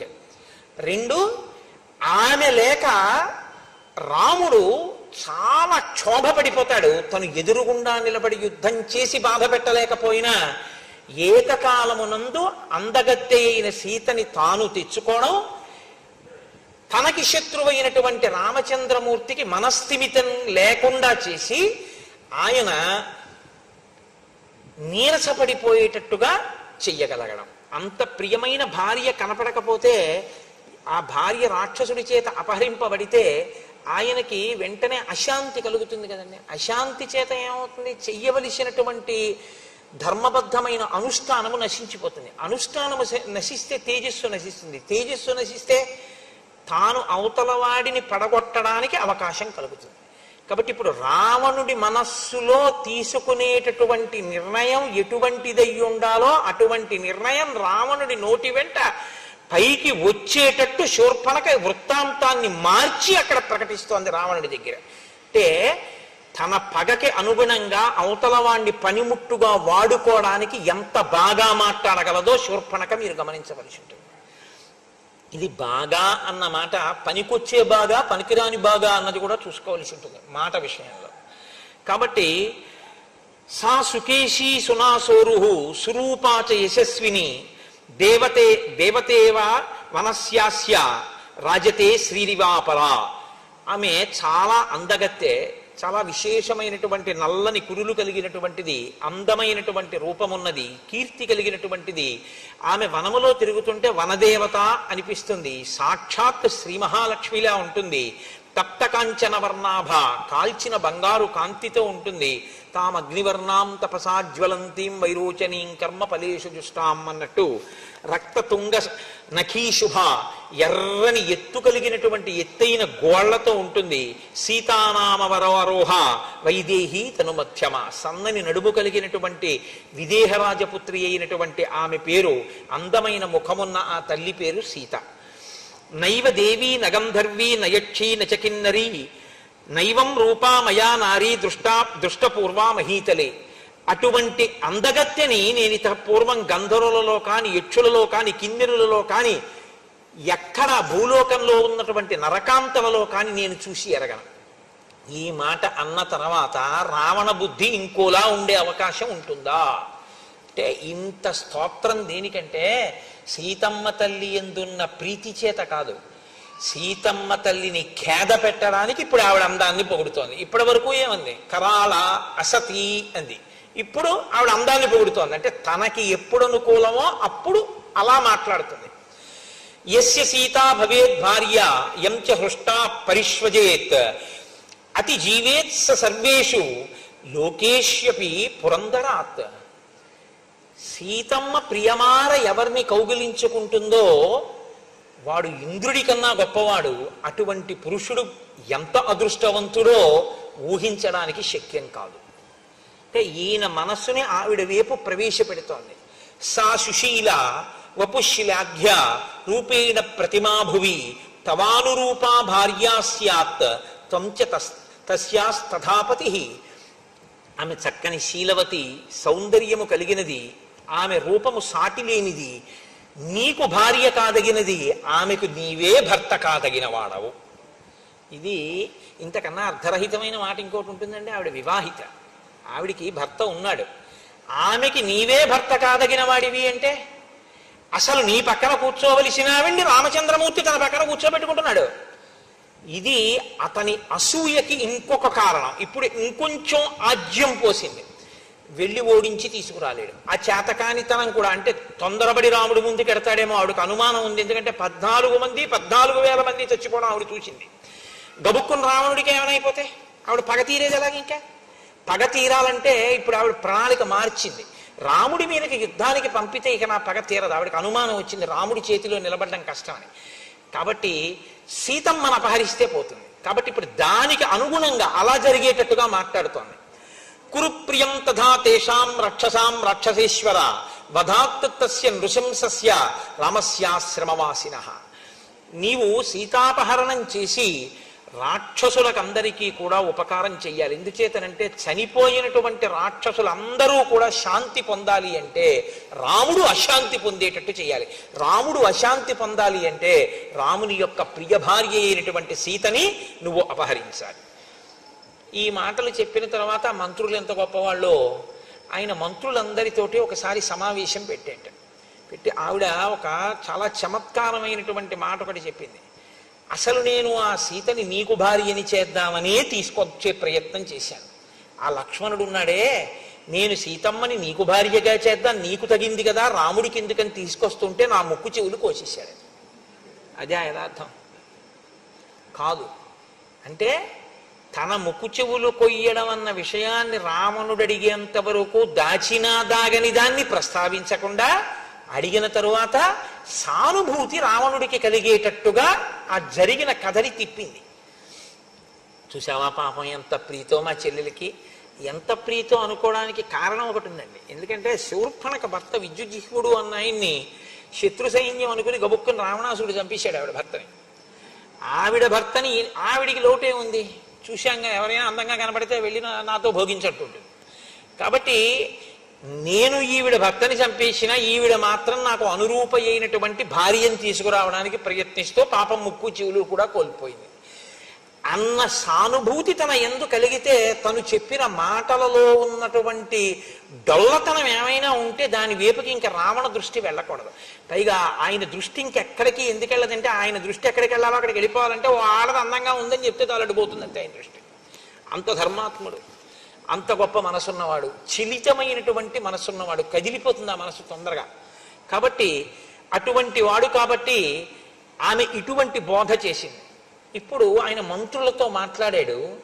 ఒక్కడూ కూడా ఆలోచించుకున్నట్టు ఎటువంటి ఉపాయమును నేను తీసుకోవలసి ఉంటుంది. ఆయన దృష్టికి బాగా తోచినటువంటి ఉపాయం ఏమిటంటే, నేను సైన్యంతో వెళ్ళి రాముడితో లక్ష్మణుడితో యుద్ధం చేయడం కన్నా రామలక్ష్మణులను దూరం చేసి సీతమ్మను అపహరించడమే మంచిది. ఈ నిర్ణయానికి రావడానికి కారణం నేను మీకు ఆ కోణంలో ముందు నుంచి చెప్పుకొస్తున్నాను.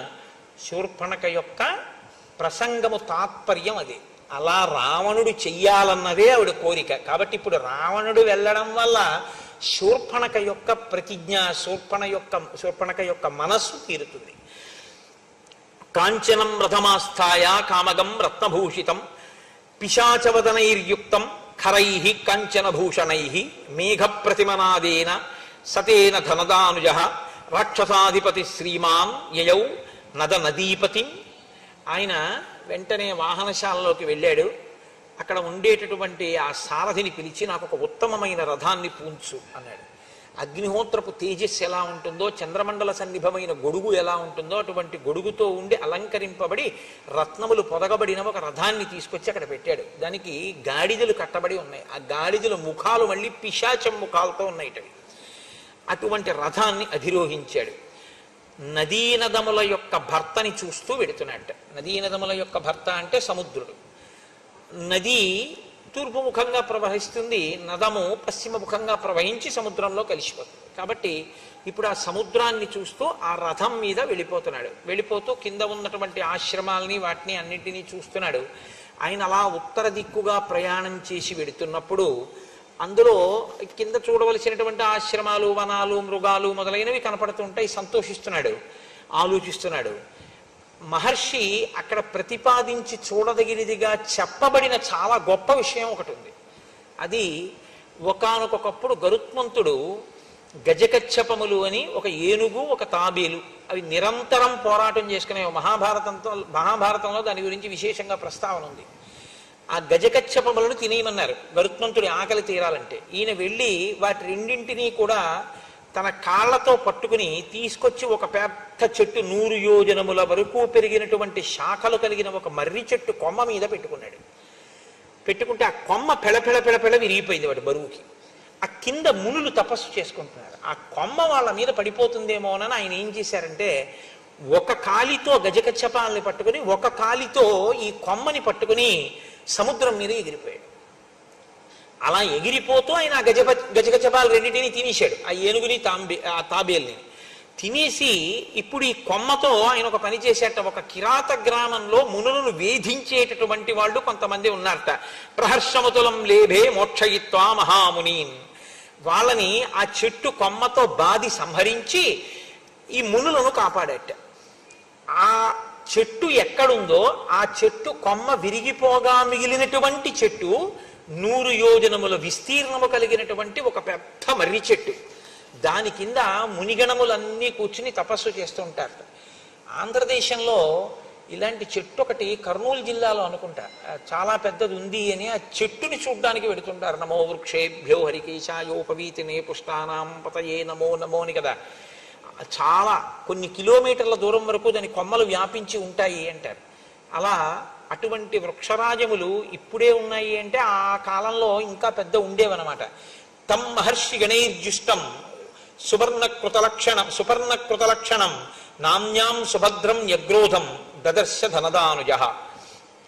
సుభద్రం అనేటటువంటి పేరు కలిగిన ఆ మర్రి చెట్టుని ఈ రావణాసురుడు చూశాడు. అంత పెద్ద మర్రి చెట్టుని ఆయన మెల్లగా ఆ సముద్ర తీర ప్రాంతంలో, అంటే ఉత్తర సముద్ర తీర ప్రాంతం దగ్గరికి వెళ్ళిన తర్వాత మారీచుని యొక్క ఆశ్రమాన్ని చూశాడంటే తన కార్యమును సాధించుకోవడానికి. ఇప్పుడు ఆయన ఏమిటి నిర్ణయానికి వచ్చాడు? రామలక్ష్మణుల్ని దూరం చేసి సీతమ్మను అపహరించాడు. కాబట్టి ఇప్పుడు రామలక్ష్మణులని దూరం చేయడము అంటే అదంత తేలికైన విషయం కాదు. సీతమ్మ దగ్గర ఎప్పుడూ రాముడో లక్ష్మణుడో ఉంటారు. రామలక్ష్మణులు ఇద్దరూ వెళ్ళిపోవాలంటే ఏదో చాలా పెద్ద ప్రణాళికే వేయాలి, సామాన్యమైన విషయం ఏం కాదు అది. కాబట్టి అంత గొప్ప ప్రణాళికని అమలు చెయ్యడంలో రావణాసురుడికి సహకరించగలిగినటువంటి సమర్థత కలిగిన మిత్రుడిని వెతుక్కోవాలి. కాబట్టి ఇప్పుడు ఆయన మారీచుని యొక్క ఆశ్రమానికి వెళ్ళాడు. వెళ్ళి ఆ మారీచుడి దగ్గరికి వెళ్ళి ఒక మాట చెప్తున్నాడు. 14,000 మంది ఖరదూషణాదులనేటటువంటి రాక్షసుల్ని నేను జనస్థానంలో ఉంచాను, నీకు తెలుసు. వాళ్ళు ఏం చేస్తుంటారు? ఏదో పాపం వాళ్ళ పని వాళ్ళు చేసుకుంటూ ఉంటారు. ఏమిటి వాళ్ళ పని? బాధమానా మహారణ్యే మునీన్వై ధర్మచారిణ. ధర్మమును అనుష్ఠించేటటువంటి మునులను బాధిస్తుంటారు వాళ్ళు. కాబట్టి వాళ్ళ పని వాళ్ళు చేసుకుంటున్నారు. కానీ నానా ప్రహరణోపేతా కర ప్రముఖ రాక్షసా తేన సంజాత రోషేణ రామేణ రణమూర్ధని అనుప్యాపరుషం కించిత్ శరైర్వ్యాపారితం ధను.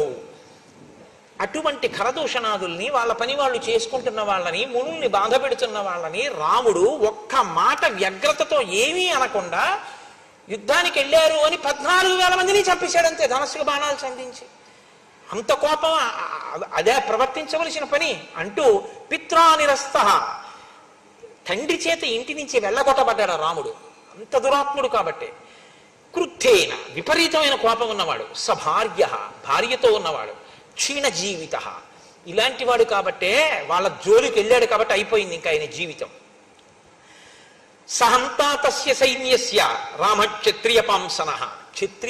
క్షత్రియులలో అధముడైనటువంటి రాముడు 14,000 మంది ఖరదూషణాదుల్ని సంహరించాడు.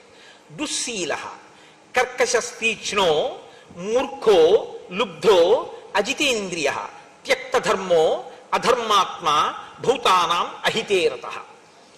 ఆయనకి అంతే అర్థమయ్యాడు రాముడు. అసలు ఆయన రాముడి దగ్గరికి వెళ్ళింది లేదు, రాముడి గురించి ఆయన తెలుసుకున్నది లేదు. కానీ ఎన్ని కితాబులు ఇచ్చేస్తున్నాడో చూడండి. దుశ్శీల, సరి అయిన మంచి శీలము లేనివాడు. కర్కశుడు, చాలా తీవ్రమైనటువంటి స్వభావం ఉన్నవాడు. మూర్ఖుడు, అన్నిటినీ కోరుకునేటటువంటి వాడు. ఇంద్రియములను గెలవలేకపోయినవాడు. ధర్మమును విడిచిపెట్టినవాడు. అధర్మాన్ని అనుష్ఠించేవాడు. సమస్త భూతములకు కూడా అపకారం చేసేటటువంటి వాడు. అటువంటి రావణుడు అని వచ్చేస్తుంటుంది నాకు. కాబట్టి అటువంటి రాముణ్ణి నేను సంహరించాలి. ఏన వైరం వినారణ్యే సత్వం ఆశ్రిత్య కేవలం కర్ణనాశాపహరణాత్ భగినీమే విరూపిత. అసలు ఏ కారణం లేకుండా ఆవిడ చేసి నా కోసం సీతమ్మని ఎత్తుకొచ్చేద్దాం అనుకుందిట అంటే మళ్ళీ మారీచుడు మరి అలాంటి పనులు ఏమిటయా అంటాడేమోనని ఆవిడే ఓ అబద్ధం. ఈయన అబద్ధాన్ని ఇంకో పెద్ద అబద్ధం చేస్తున్నాడు. ఈయన అంటున్నాడు అసలు ఈయన వైరం వినారణ్యే, అరణ్యంలో అసలు ఈ శూర్పణఖకి రాముడికి వైరమే లేదు. పాపం ఏదో ఆవిడ మానాన్ని ఆవిడ వెళ్ళిపోతాడు. చూశాడంతే రాముడు, గబగబా వచ్చి ముక్కు చెవులో కోసేశాడంతే.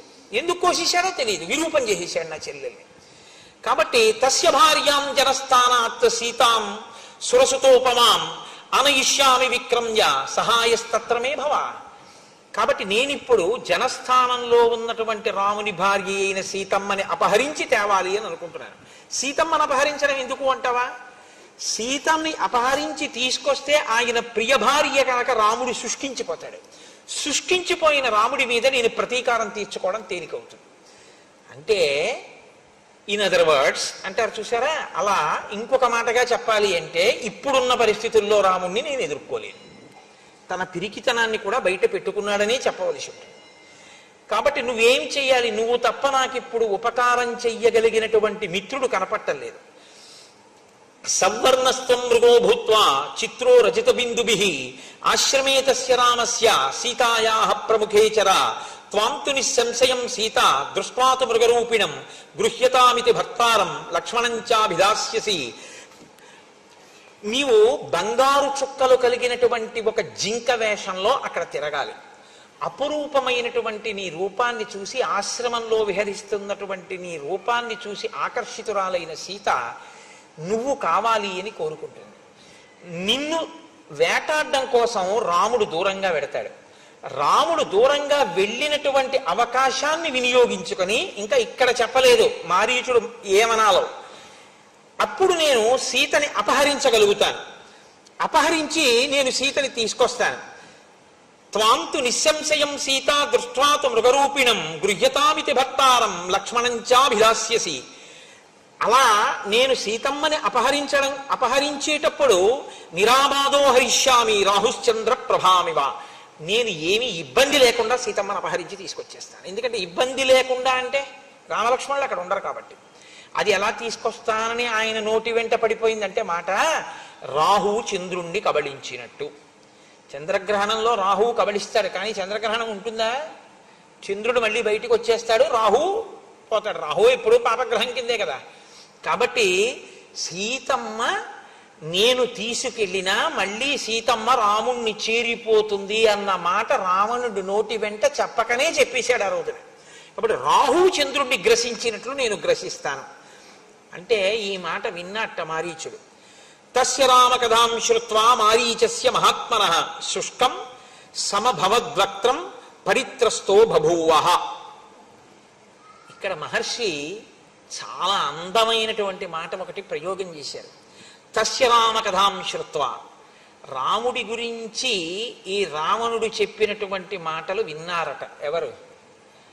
మారీచస్య మహాత్మనః, మహాత్ముడైనటువంటి మారీచుడు విన్నాడు. ఆయన రాక్షసుడు అని కాని, లేకపోతే అల్పమైన బుద్ధున్నవాడని కాని మహర్షి అనలేదు. అనలేదు అంటే మారీచుడు మహాత్ముడు అని మహర్షి అంతటి వారు సంబోధించారు అంటే మారీచుని యొక్క ప్రసంగము, మారీచుని యొక్క హృదయము, మారీచుని యొక్క స్థితి ఎలా ఉంటాయో మీరు ఊహించవచ్చు. గతంలో అయితే రామునికి అపకారం చేయబోయినవాడు, విశ్వామిత్రుడికి అపకారం చేయబోయినవాడు, యజ్ఞధ్వంసమునకు పాల్పడినవాడు, అధర్మమునందు ప్రవర్తించినవాడు అయి ఉండి ఉండవచ్చుగాక. కానీ ఇప్పుడున్న మారీచుని పరిస్థితి వేరు. కాబట్టి మారీచస్య మహాత్మనః. కాబట్టి ఇప్పుడు మారీచుడు రామునికి అపకారం చెయ్యాలన్న మాట వినగానే ఓష్టౌ పరిలిహన్ శుష్కౌ నేత్రైర్ అనిమిషైరివ మృతభూత ఇవార్తస్తు రావణం సముదైక్షత. పెదవులు ఎండిపోయి గబగబా నాలుకతో పెదవులు నాక్కున్నట్టు. అసలు ఆ మాట వినగానే ఆయనకి పెదవులు ఎండిపోయి నోట మాట రాలేదు. ముఖం పాలిపోయింది, శుష్కించిపోయింది. రావణుడి వంక కనురెప్ప వేయకుండా స్తంభీభూతుడైపోయిన వాళ్ళ ఒక్కసారి అలా ఉండిపోయేట. రాముడికి అపకారమా, సీతాపహరణమా అంటే రాముడెవరో అర్థం అయ్యుండి ఉండాలి మారీచుడికి. కాబట్టి ప్రారంభమేనండి అసలు అద్భుతంగా మాట్లాడతాడు. ఎందుకంటే రాముడెవరో అర్థం అయింది. రాముడెవరో చెప్పినా అర్థం అవ్వదు రావణుడికి. ఇందులో ఒక ప్రమాదం ఒకటి చూపిస్తున్నారు మహర్షి. తనకి తెలియకపోవడం ఎప్పుడూ తప్పు కాదు. ఎందుకంటే మీరు ఒకటి గమనించండి, ఎవ్వరూ ఎప్పుడూ అన్నీ తెలుసున్నవాడు ఎన్నటికీ కడవా. ఎవడైనా అనుకుంటే వాడికన్నా అవివేకి లోకంలో లేడు. ఎందుకంటే శంకరాచార్యులు వారంతటి వారు పశుమాం సర్వజ్ఞ ప్రజిత కృపయా పాలయ విభో అన్నారు. ఇక నాకు అన్నీ తెలుసు అని ఎవడైనా అంటే ఇంకంత వాడికన్నా అవివేకి ఇంకోటి లేడని గుర్తు. అన్నీ నాకు తెలిసేట అలా అనగానే వాడి అహంకారం బయటపడిపోతుంది. నాకేం తెలుసండి అని చెప్పి మధ్య శిష్టాశ్చ తుల్యాశ్చ సంతితత్ర వనౌకస మత్త ప్రత్యవర కశ్చిన్ నాస్తి సుగ్రీవ సన్నిధో అన్నవాడు ఎవడో వాడు మహానుభావుడు, వాడు వినయం ఉన్నవాడు తప్ప అలా అనలేక అన్నీ నాకు తెలిసి అంటే ప్రమాదం కదండి. తెలియకపోవడం ఎప్పుడూ తప్పు కాదు. తెలియకపోవడం తప్పు కాదు, కానీ తెలియ చెప్తే వినకపోవడం మాత్రం మహా తప్పు. తనకి తెలియదు, ఒకరు చెప్పారు, ఏం చేయాలి? వినాలి. అసలు వినకపోతే ఇక వాడు బాగుపడడు అని గుర్తు. కాబట్టి తన బుద్ధికి తోచిందే చేస్తాడు. కాబట్టి ఆ బుద్ధిలోకి ప్రమాదపుట ఆలోచన ఎప్పుడు వస్తుందో అప్పుడు పడిపోతాడు. ఆ ఆలోచన ఎంతకాలం రాదో అంతకాలం ఓ వెలుగు వెలుగుతాడు. ఇది ఈ రెండు కోణాలు తెలుసున్నవాడు మారీచుడు. ఒకడు మహాత్ముడు, మహాత్ముడుగా మారీచుడికి అర్థమయ్యాడు. ఒకడు దురాత్ముడు, దురాత్ముడిగా అర్థమయ్యాడు. దురాత్ముడు అని ఇప్పుడు విడిచిపెట్టడానికి మారీచుడు సిద్ధంగా లేడు. ఎందుకు సిద్ధంగా లేడు అంటే ఆయనలో ఇంకా ఒక ప్రభుభక్తి అన్నది ఉండిపోయింది. కాబట్టి కనీసం ఒక మాట చెప్పి చూద్దాం మారుతాడేమో, కానీ మారుతాడన్న నమ్మకం లేదు వీడికి చెప్పిన. కాబట్టి ఆయన ప్రారంభమే సులభాహ పురుషారాజన్, ఓ రాజా, నీ మనసుకి ఏది ప్రియమో, ఏది చెప్తే నువ్వు సంతోషిస్తావో అది నీకు చెప్పేవాడు లోకంలో ఎక్కడికి వెళ్ళినా దొరుకుతాడు. నీ మనసుకి నచ్చదని తెలిసి కూడా నీ హితమును కోరి చెప్పేవాడు ఉండడు. ఒకవేళ అలా చెప్పేవాడు ఉన్నా వినేవాడు ఉండడు. ఎంత పెద్ద మాట అండి! నిజమే. మనకెందుకు వచ్చిందండి ఆయనతో గొడవ అంటారు. చూడండి, లోకంలో మాట ఉంటుంది, మనకెందుకు వచ్చిందంటారు, ఎవడి కర్మ వాళ్ళు పోని ద్రోహం మనకి తెలియనట్టుంటే అయిపోయాయి అంటారు. తప్పండి. అదేంటిది? పాడైపోకుండా ఆయనకి మంచి మాట చెప్పాలి మనం అనేవాడు ఉండడు. ఒకవేళ ఆయన అలా అని తప్పబ్బాయి నువ్వు అలా ఉండకూడదు, నువ్వు మారవలసి ఉంటుంది సుమా అన్నాడు అనుకోండి, వినేవాడు ఉండడు. అంటే సులభాహ పురుషారాజన్ సతతం ప్రియవాదిన అప్రియస్యతు పత్యస్య వక్త శ్రోతాచ దుర్లభ. అటువంటి వక్త, అటువంటి శ్రోత లోకంలో లేరు, అవతల బాగున్నాడు అంతే. ఒకవేళ ఉంటే అద్భుతం, అది మారిపోతారంటే రావలసినటువంటి అకాల మృత్యువు తొలగిపోతుంది. అవవలసిన రాక్షసుడు సత్పురుషుడైపోతాడు, మారుతాడు. మారే అవకాశం ఉందన్నమాట.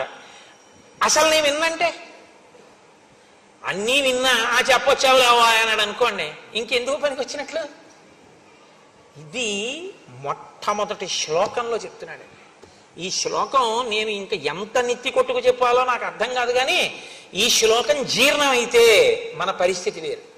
ఈ శ్లోకం జీర్ణం కాకపోతే నా దృష్టిలో అయితే రామాయణంలో ఉన్న అత్యద్భుతమైన శ్లోకాలలో ఈ శ్లోకం ఒకటి. ఎందుకో తెలుసా? మనుష్యుడన్నవాడు పాడైపోవడానికి ప్రధాన కారణం ఎక్కడుంటుందంటే చెప్పేవాడు లేక కాదు, చెప్పేవాడు ఉన్న వినేటటువంటి బుద్ధి లేక పాడైపోతాడు. మనం వినడం ఏమిటి అని ఇంకా వస్తే ఆ చెప్పిన వాళ్ళలో మనం ఏం వెతకచ్చు అన్న దృష్టికోణం. చెప్పొచ్చాడు లేదు, ఆయన ఏంటో మీకు తెలుసా? ఆయన చెప్పిన దాంట్లో సారం ఉందా లేదా వాక్కులో, అది కాదు కావాల్సింది. తండ్రి నీకు మంచి చెప్పడానికి తండ్రికి ఎంత పండితుడై ఉండాలి? నీకు మంచి చెప్పడానికి నీ తల్లి ఎంత సంస్కృతం చదువుకుని ఉండాలి నాకు చెప్పండి. మీ తల్లిగారు సంస్కృతం చదువుకుంటేనే మీరు మీ తల్లిగారి మాట వింటారా? మీ తండ్రి గారు వేదాంగములు చదువుకుంటేనే మీరు మీ తండ్రి గారి మాట వింటారా? తండ్రితనం చాలు మీకు మంచి చెప్పడానికి, తల్లితనం చాలు మీకు మంచి చెప్పడానికి కదా. ఎప్పుడు వీళ్ళు మన తల్లిదండ్రులు మన అభ్యున్నతి కొరకు మాట్లాడతారన్న భావన నీకుంటే ఆ మంచి నీకు పనికొస్తుంది. వాళ్ళకి ఏం తెలుసని నువ్వు అనగలిగితే నీ జీవితంలో తల్లిదండ్రులు నీకెప్పటికీ ఏమీ చెప్పలేరంటే నిన్ను అనుష్ఠాన పర్యంతంలోకి తీసుకురాలేరు. అది వాళ్ళ దోషం కాదు, నీ యందు దోషం. రామకృష్ణ పరమహంస మాటల్లో చెప్పాలి అంటే ఒక మేకు ఒక సుత్తి పట్టుకొచ్చి కొట్టగలడేమో కానీ అసలు అది భీమ్ అయి ఉంటే అది దూలం, సిమెంటు ఇనుము కలిపిన దూలం అండి అది. అందులోకి మేకు పట్టుకొచ్చి కొడితే మేకు వంగిపోతుంది తప్ప మేకు దిగదు, ఇంత పొడెం కూడా రాలదు. గోడకి కొద్దిగా గొల్లతనం ఉంటే సుత్తి పెట్టి కొడితే మేకు దిగుతుంది. అసలు నీ మనసుకి ఆర్ద్రత ఉంటే చెప్పిన మాట లోపలికి వెళుతుంది. అసలు ఆర్ద్రతే లేకపోతే చెప్పడం ఒక శుష్క ప్రసంగం అంతే. కాకపోతే తన కర్తవ్యం, నేను మీతో మనవి చేశాను కదా, రామాయణంలో ఈ కర్తవ్యం అన్న మాట చాలా ఎక్కువ, బాధ్యత అన్న మాట ఉండదు. కర్తవ్యం తను చెయ్యవలసింది తను చేస్తున్నాడా లేదా అంతవరకు. దానికి మెప్పు గొప్ప దీనికోసం పాకులాట ఏముండదు. నేను చెప్పవలసినటువంటిది చెప్తున్నానా లేదా అంతవరకే, అంతే. నేను చెప్పవలసింది చెప్పేశాను, నేను తీసుకొచ్చిన నీళ్లు కురిసేశానా లేదా, అనుకున్న మేఘం ఎటువంటిదో చెప్పాలనుకుని చెప్పేసిన వాడు అటువంటి వాడు లోకము యొక్క హితము కొరకు. కాబట్టి సులభాహ పురుషారాజన్, నువ్వు సీతమ్మని ఎత్తుకొస్తాను అంటే బహుశా నీ మంత్రులు ఏం మాట్లాడి ఉండరు, అలాగే ఉంటారు. ఇది దాని ఉద్దేశ్యం. ఇంతకుముందు మాట్లాడాడుగా. కానీ నీ హితమును కోరివి కష్టమైన మాటలా అనిపించినా చెప్పేవాడు ఉంటాడు, వినేవాడు మాత్రం దొరుకుతాడని నమ్మకం లేదు. సాహసించి చెప్పేవాడు కూడా ఉండడు. మనకెందుకు వచ్చిన గొడవ అని తప్పుకుంటారు. కాబట్టి అసలు ఈ మొట్టమొదటి శ్లోకం అర్థమైతేనండి ఇక రామాయణం లేదు, అయిపోయింది రామాయణం ఇక్కడితో. ఎందుకో తెలుసా అండి, వెంటనే లంకకి వెళ్ళి శూర్పణఖని లాగి లెంపకాయ కొట్టి తీసుకెళ్లి రాముడి కాళ్ళ మీద బాధేసి తాను కాళ్ళ మీద పడిపోయి బుద్ధి గడ్డి తిని సీతమ్మని ఎత్తుకెడదాం అనుకున్నానండి, నాది తప్పైపోయింది, నా బుద్ధి మారింది, మీరెవరో తెలుసుకున్నాను, నేను కూడా నా తపస్సుని ఇంకా ధర్మం కోసమే ఉపయోగిస్తానని రావణుడు అని ఉండి ఉంటే అసలు ఇంకా మిగిలిన కాండలు లేవు, రేపే మంగళం చెప్పేయడమే. వినకపోవడం వల్ల కదండి కథ అంతా నడిచింది.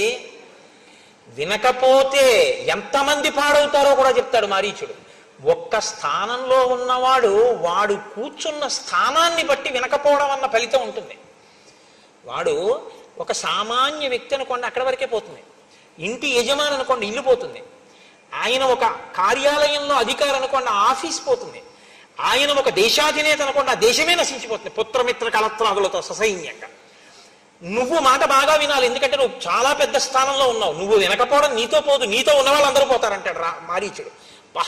అసలు నిజంగా వినడము వినకపోవడం అనేటటువంటిది ఎంత ప్రమాదమో, అసలు ఉపన్యాసాన్ని ఇలా ప్రారంభించడం అనేటటువంటిది. అందుకు కదండి మారీచస్య మహాత్మనః అన్నాడు మహానుభావుడు వాల్మీకి మహర్షి. కాబట్టి నమానం బుద్ధ్యసే రామం మహావీర్యం గుణోన్నతం అయుక్తచారశ్చపలో మహేంద్రవరుణోపమం. అసలు ప్రారంభమే. రావణాసురుణ్ణి ఆయన సంబోధించిన తీరు చూడండి ఎలా మొదలుపెట్టాడు. ఒక్కొక్కసారి మర్యాదగా మాట్లాడి బాగు చేద్దామంటే కుదరదు, అత్యంత ప్రమాదకరమైనటువంటి రీతిలో ఉన్న.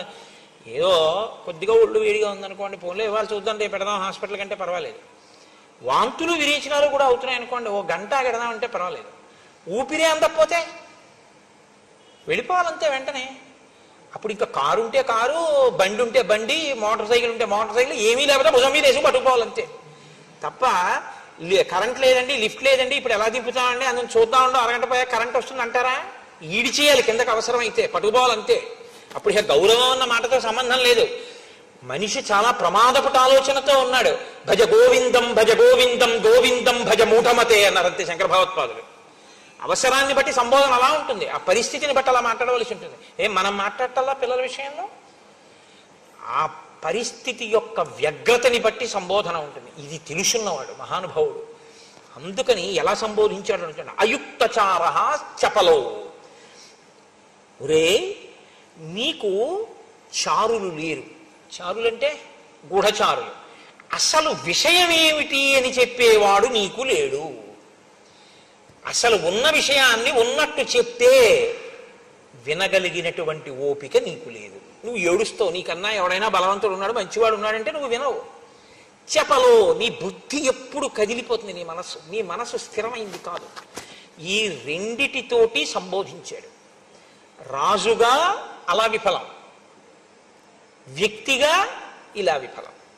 కాబట్టి నువ్వు ఇప్పుడు రెండూ దిద్దుకోవాలి, వ్యక్తిగా దిద్దుకోవాలి, రాజుగా దిద్దుకోవాలి. నువ్వు అసలు రెండిటికీ పనికి మాలినవాడివి. అసలు ఒక వ్యక్తిగా ఉండడానికి నీకు అర్హత లేని తనంతో ఉన్నావు. నువ్వు చాలా చపలంగా ఉంది నీ మనసు. అసలు నీ మనసుకి ఒక నిలకడన్నది లేదు. ఇలాంటి దాన్ని ఎలా నిలబెట్టావురా తపస్సు అన్న మాటతో? ఇదే ఈ మాటకి తీర్పు ఎక్కడుందో తెలుసా అండి? అయుక్తచార చపలో. ఈ చపలో అన్న మాట రావణుడి పట్ల పదే పదే పదే పదే వాడారు. ప్రయత్నం చేసి మారుతాడేమో అన్న వాళ్ళందరూ సీతమ్మ ఇదే అంది, హనుమ ఇదే అన్నారు. ఆఖరికి మండోదరంది చచ్చిపోయిన తర్వాత రాముడు ఎక్కడ చంపేశాడయా? చలితం చలితేంద్రియం, నీ ఇంద్రియాలు కదిలిన నీ మనస్సు నిన్ను చంపేశాయి అన్నారు. దీని డిజాస్టర్ అంటారే, దీని ప్రమాదం ఎక్కడొస్తుందో ఆ ప్రమాదాన్ని అక్కడ వరకు లెక్క కట్టి దాంతో సంబోధించి మాట్లాడాడు. మహాత్మనః కాకపోతే ఎవరండి ఆయన? అందుకని మారీచుడు రాక్షసుడు కావచ్చు ఒకప్పుడు, ఇప్పుడు మహాత్ముడే. కాబట్టి ఆయన రాముడి గురించి ఏమిటో నువ్వు మాట్లాడతావు? ఎన్ని కితాబులు ఇచ్చి మాట్లాడావు? అధర్మాత్ముడు అన్నావు. ఇంద్రియములను జయించని వాడన్నావు, తండ్రి ఇంట్లోంచి బయటికి తోసేశాడన్నావు, కారణం లేకుండా విరూపని చేశాడన్నావు. ఇన్ని మాటలు అన్నావుగా. ఇప్పుడు నేను చెప్తాను విను. ననూనం బుద్ధ్యతే రామం మహావీర్యం గుణోన్నతం. ఆయన చాలా గొప్ప వీర్యం ఉన్నవాడు. ఎంతమందినైనా తాను లోపల కదలకుండా కదల్చగలడు, పడగొట్టగలడు. తను లోపల కదిలిపోడు. ఆయన అంత అచలమైన వాడు, నువ్వో చంచలమైన వాడివి. ఆయనవి సముధికమైనటువంటి గుణాలు. ఇన్ని గుణముల యొక్క రాశి రామచంద్రమూర్తి. నువ్వో నిర్గుణుడవు. అసలు గుణం ఉండడానికి మనసు నిలబడితేగా నీకు, అసలు నీకు మనసు లేకపోవడమే నీకున్న ఒక పెద్ద గుణం. నువ్వు ఆయన గురించి మాట్లాడడం ఏంటి? ఎంత ధైర్యంగా మాట్లాడుతున్నాడండి రావణుడితో. రావణుడితో ఇంత ధైర్యంగా మాట్లాడడం, ఇంత నిలదీసి మాట్లాడడం మీకు రామాయణంలో ఎక్కడా కనబడదు. అలా మాట్లాడేవాడు ఉంటే బహుశా కిష్కింధకాండలో సుగ్రీవుణ్ణి హనుమ మాట్లాడతారు. ఇంత కదిలిపోయేవాడివి నువ్వేం పనికొస్తావు రాజు కిందని అడిగాడు ఆయన. అడిగితే విన్నాడు కాబట్టి సుగ్రీవుడు బాగుపడ్డాడు, వినలేదు కాబట్టి రావణుడు నశించిపోయాడు. రామాయణంలో మీరు అది పట్టుకోవాలి. వినడం వినడం వినడం వినాలి. రాముడు విన్నాడు. రాముడంతటి వాడు కూడా కోపానికి లోనయ్యాడు. లక్ష్మణుడు చెప్తే విన్నాడు. కాబట్టి రాముడు ఇవాళ పూజింపబడ్డాడు. ఆ వినడం అన్నది లేకపోతే ఎవ్వడూ బాగుపడే అవకాశం ఉండదు. చాలా ప్రమాదం. వినాలి.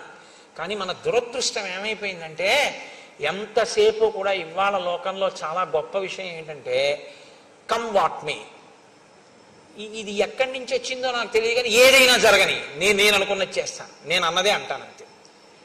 అది చాలా దురదృష్టకరమైనటువంటి విషయంలో ఇవాళ సమాజం వెళ్ళిపోతోంది రోజు రోజుకి. కాబట్టి అపి స్వస్తి భవేత్తాత సర్వేషాం భువిరాక్షసాం అపి రామో సుసంకృద్ధ అరాక్షసం.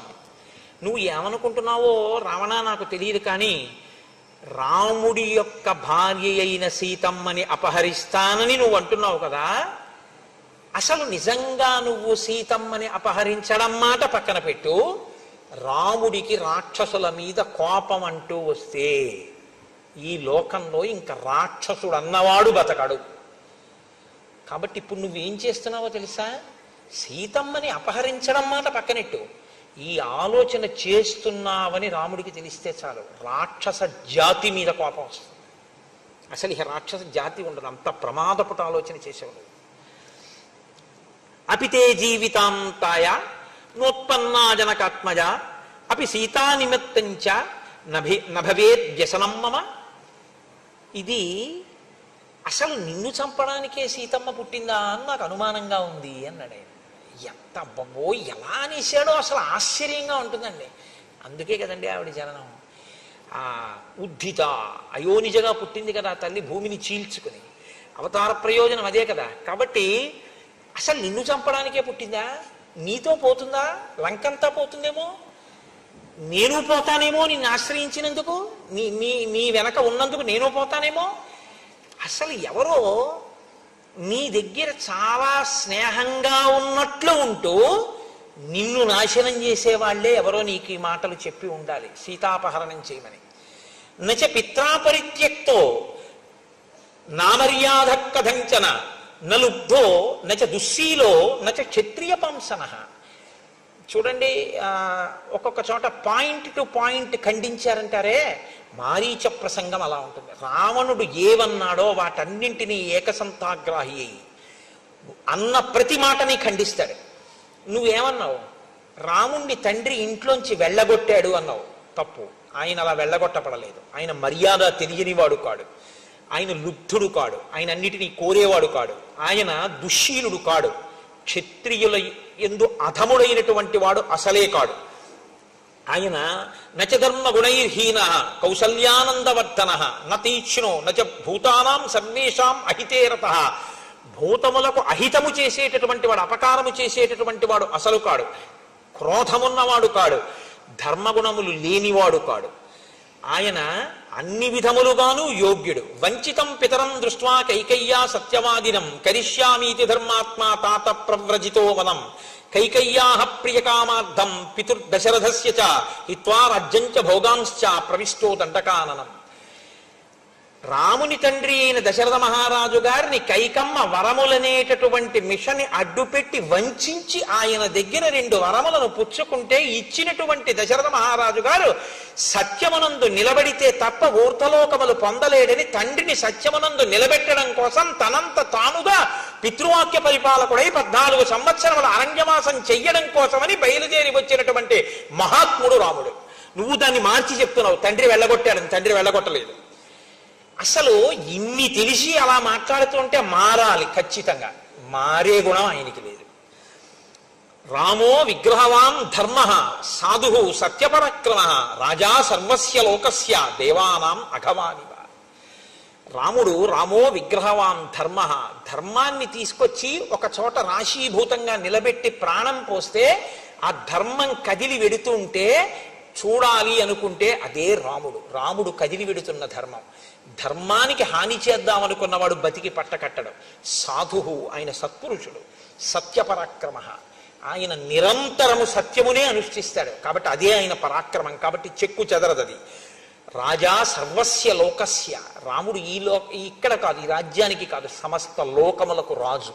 అంటే ఆయన ఎవరో, రాముడెవరు అన్న సత్యాన్ని మారీచుడు గ్రహించగలిగాడు. దేవానాం అఘవానివ, దేవతలకు ఇంద్రుడు ఎటువంటి వాడో రాముడు అటువంటి వాడు. నువ్వు సీతమ్మను అపహరిస్తానన్నావుగా, కథం తం తస్య వైదేహీం రక్షితాం స్వేన తేజస ఇచ్చసి ప్రసభం హర్తుం ప్రభామివ వివస్వతః. ఆ సీతమ్మ రాముని చేతనే రక్షింపబడుతుంది, రామలక్ష్మణులని దూరంగా పంపితే నువ్వు అపహరించగలని అనుకుంటున్నావు. పిచ్చాడా? సీతమ్మ తన తేజస్సుతో తనని తాను రక్షించుకుంటుంది. ఆమె తేజస్సు ఏమిటో తెలుసా? ఆవిడ పాతివ్రత్యమే. పాతివ్రత్యం ఉన్న సీతమ్మని నువ్వు అపహరించలేవు అంటే మీరు ఒక విషయాన్ని ఖండితంగా తెలుసుకోవలసి ఉంటుంది. బంగారు చుక్కలున్న మృగంగా మారీచుడి వెళ్ళినా ఆయనకు ఒక విషయం తెలుసు. నేను హా సీత హా లక్ష్మణ అంటూ పడిపోయినా సీతాపహరణం రావణుడు చెయ్యలేడు. సీతాపహరణం అంటూ జరిగితే సీతమ్మ వెళ్ళింది తప్ప సీతని రావణుడు అపహరించలేదు. సీతమ్మే వెళ్ళడం అంటూ జరిగితే అది రావణ సంహారానికే వచ్చింది తప్ప ఇంకో ప్రయోజనానికి కాదు. కాబట్టి నేను నిమిత్తం, వాడు అనుకుంటున్నాడు నేను ఎడితే వాడు ఎత్తుకెళ్ళగలని ఒత్తి మాట. లేకపోతే ఈ మాట ఎలా చెప్పగలడండి మహాత్మనః? కాబట్టి కథం తం తస్య వైదేహీం రక్షితాం స్వేన తేజస, తన తేజస్సుతో తనని తాను రక్షించుకుంటుంటుంది ఆవిడ. ఇచ్చసి ప్రసభం హర్తుం ప్రభామివ వివస్వతః. ఏట్రా బలవంతంగా పట్టుకొస్తానంటే ఏట్రా? ఎంత బలం ఉంటే మాత్రం సూర్యుడి కాంతిని పట్టరా చూస్తాను. నీకు బలం ఉండొచ్చు, బలం ఉంటే సూర్యుడి కాంతి పట్టుకెళ్ళిపోగలవా? అదిలా.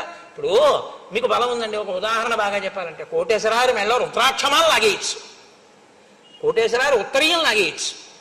కోటేశ్వరరావు గారు మాట్లాడేటటువంటి విధానాన్ని మీరు లాగేయలేరుగా. అది కోటేశ్వరరావు గారిలో అంతర్గతమైన శక్తి. అంటే ఇదేదో పెద్ద గొప్ప విషయం, నేనేదో పెద్ద భక్తనని నేను మాట్లాడలేదు, ఒక ఉదాహరణకి చెప్పాను అంతే. నాది నా విభూతి, నేను నా విభూతి 2 విడదీయబడవు. రాముని విభూతి రామశక్తి సీతమ్మ. రాముడి నుంచి రామశక్తి ఎందుకు విడుతుంది? విడదు. విడితే దాని అర్థం ఏమిటో తెలుసా? మహామాయా విశ్వం భ్రమయతి పరబ్రహ్మ మహిషి. నీ కొంప ముంచడానికి రావాలి ఆవిడంతే, తప్ప ఇంకోటి కాదు. నీకు అర్థం కావట్లేదు చెప్తే వినవు, నాకు తెలుసు, అయినా చెప్తాను, నా కర్తవ్యం. కాబట్టి బలాత్కారంగా తీసుకెళ్లడం అన్నది కుదిరే పని కాదు. నీకు చెప్తున్నాను, సూర్యకాంతిని తీసుకెళ్లలేవు. అప్రమేయం హి తత్తేజో యస్య సా జనకాత్మజ నత్వం సమర్థతాం హర్తుం రామ చాపాశ్రయామ్మనే.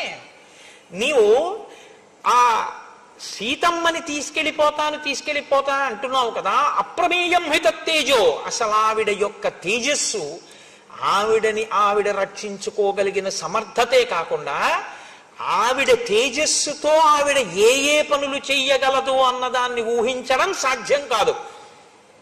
ఇప్పుడు నువ్వు ఆవిడ జోలికెడితే ఆవిడ తేజస్సు ఆవిడ్ని రక్షించుకోవడానికి పనికి రావడమే కాదు, నిన్ను లంకని నాశనం చేయడానికి పనికొస్తుంది ఆ తేజస్సు. ఏమిటనుకుంటున్నావు? ఇదేగా చిట్టచివర భాస్కర రామాయణంలో భాస్కరుడు అంటాడు, నీకంఠర్పిత కాలపాశము శిరో నిర్ఘాత పాతంబు లంకౌక సంచయ కాళరాత్రి గలబద్ధో దగ్ర కాళాహి కన్యాకారాగత మృత్యువున్ జనక కన్యన్వేగ నొప్పించి అంటాడు. పిచ్చాడా అలా అనుకుంటున్నావు? సీత అంటే నీకు కనబడినట్టు అనుభవైక వేద్యమైన ఒక స్త్రీ కాదంటాడు. అది అది ఆయనకి అర్థం కాకుండా ఉంచడం, అర్థమయ్యేటట్టు ఒకణ్ణి అనుగ్రహించడం మాయ యొక్క స్వభావం. పరబ్రహ్మ మహిషి అందుకు కదండి శివధనస్సు ఎక్కువ పెట్టినవాడు, ఉంచినవాడు, అటువంటి వాడు ఎవడు మాయని భరించగలడో, వహించగలడో, నియమించగలడో వాడు పురుషోత్తముడు, వాడు పరబ్రహ్మం. పరబ్రహ్మము యొక్క శక్తి మాయ. కాబట్టి నీకేం తెలుసు? ఆవిడ వల్ల పాడైపోతావు, నశించిపోతావు. ఇది అందుకని మహాత్మనః. అసలు నరుడిగా ఉన్న రాముడు ఎవరో కూడా చెప్పగలుగుతున్నాడు మారీచుడు. ఇవాళ ఆయన తపస్సు ఎలా చేశాడన్నది పక్కన పెట్టండి, ఆయనకు ఒక సత్యం ద్యోతకమైంది, ఒక గొప్ప సత్యం ద్యోతకమైంది మారీచుడికి. కాబట్టి అటువంటి సీతమ్మని నువ్వు అపహరించి తేవడం అనేటటువంటిది కుదరదు. తస్య సా నరసింహస్య సింహోరస్కస్య భామిని ప్రాణేభ్యోపి ప్రియతర భార్యా నిత్యమనువ్రత.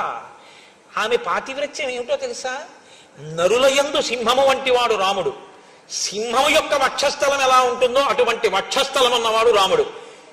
అటువంటి రాముని యొక్క ప్రాణము వంటిది సీతమ్మ. ప్రాణం ఎక్కడ ఉంటుందండి? గుండెల్ని కదా ఆధారం చేసి చెప్తాం. అంటే ఆయన గుండెల్లో ఆవిడుంది. ప్రాణంతో సమానమైనటువంటిది. ఆయనని నిత్యము అనువర్తిస్తుంది. నాకు ప్రాణం సీతమ్మ అంటే అంటావేమో, ఆమె ఆయన్ని అనువర్తిస్తుంది. నువ్వు తీసుకొచ్చినా నీ ప్రాణం పోవడానికి పనికొస్తుంది. కాబట్టి పిచ్చాడా ఆవిడ్ని తీసుకొస్తానంటే ఏంటి?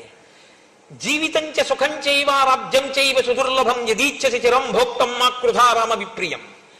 నీ జీవితం బాగుండాలనుకుంటున్నావా? సుఖంగా ఉండాలనుకుంటున్నావా? రాజ్యం బాగుండాలనుకుంటున్నావా? చాలా కాలం సుఖాలు అనుభవిద్దాం అనుకుంటున్నావా? మా కృధారామ విప్రియం. రామచంద్రమూర్తికి అపకారం చేద్దామన్న ఆలోచన అసలు చెయ్యకు. అసలు ఆలోచన చేయకు. నేను నయం చేయనన్నానని ఇంకోటి దగ్గరికి వెళ్ళకు. అసలు ఆలోచన వదిలిపెట్టేసి అంటూ, నేను ఎప్పుడో ఒకనకొకప్పుడు పూర్వకాలంలో యజ్ఞధ్వంసం చేస్తుండేవాడిని. విశ్వామిత్ర మహర్షి దశరథ మహారాజు గారి దగ్గరికి వెళ్ళి రామలక్ష్మణులిద్దరినీ కూడా యజ్ఞరక్షణ కొరకు తీసుకొచ్చారు. అప్పటికి ఆయన చాలా చిన్నపిల్లవాడు.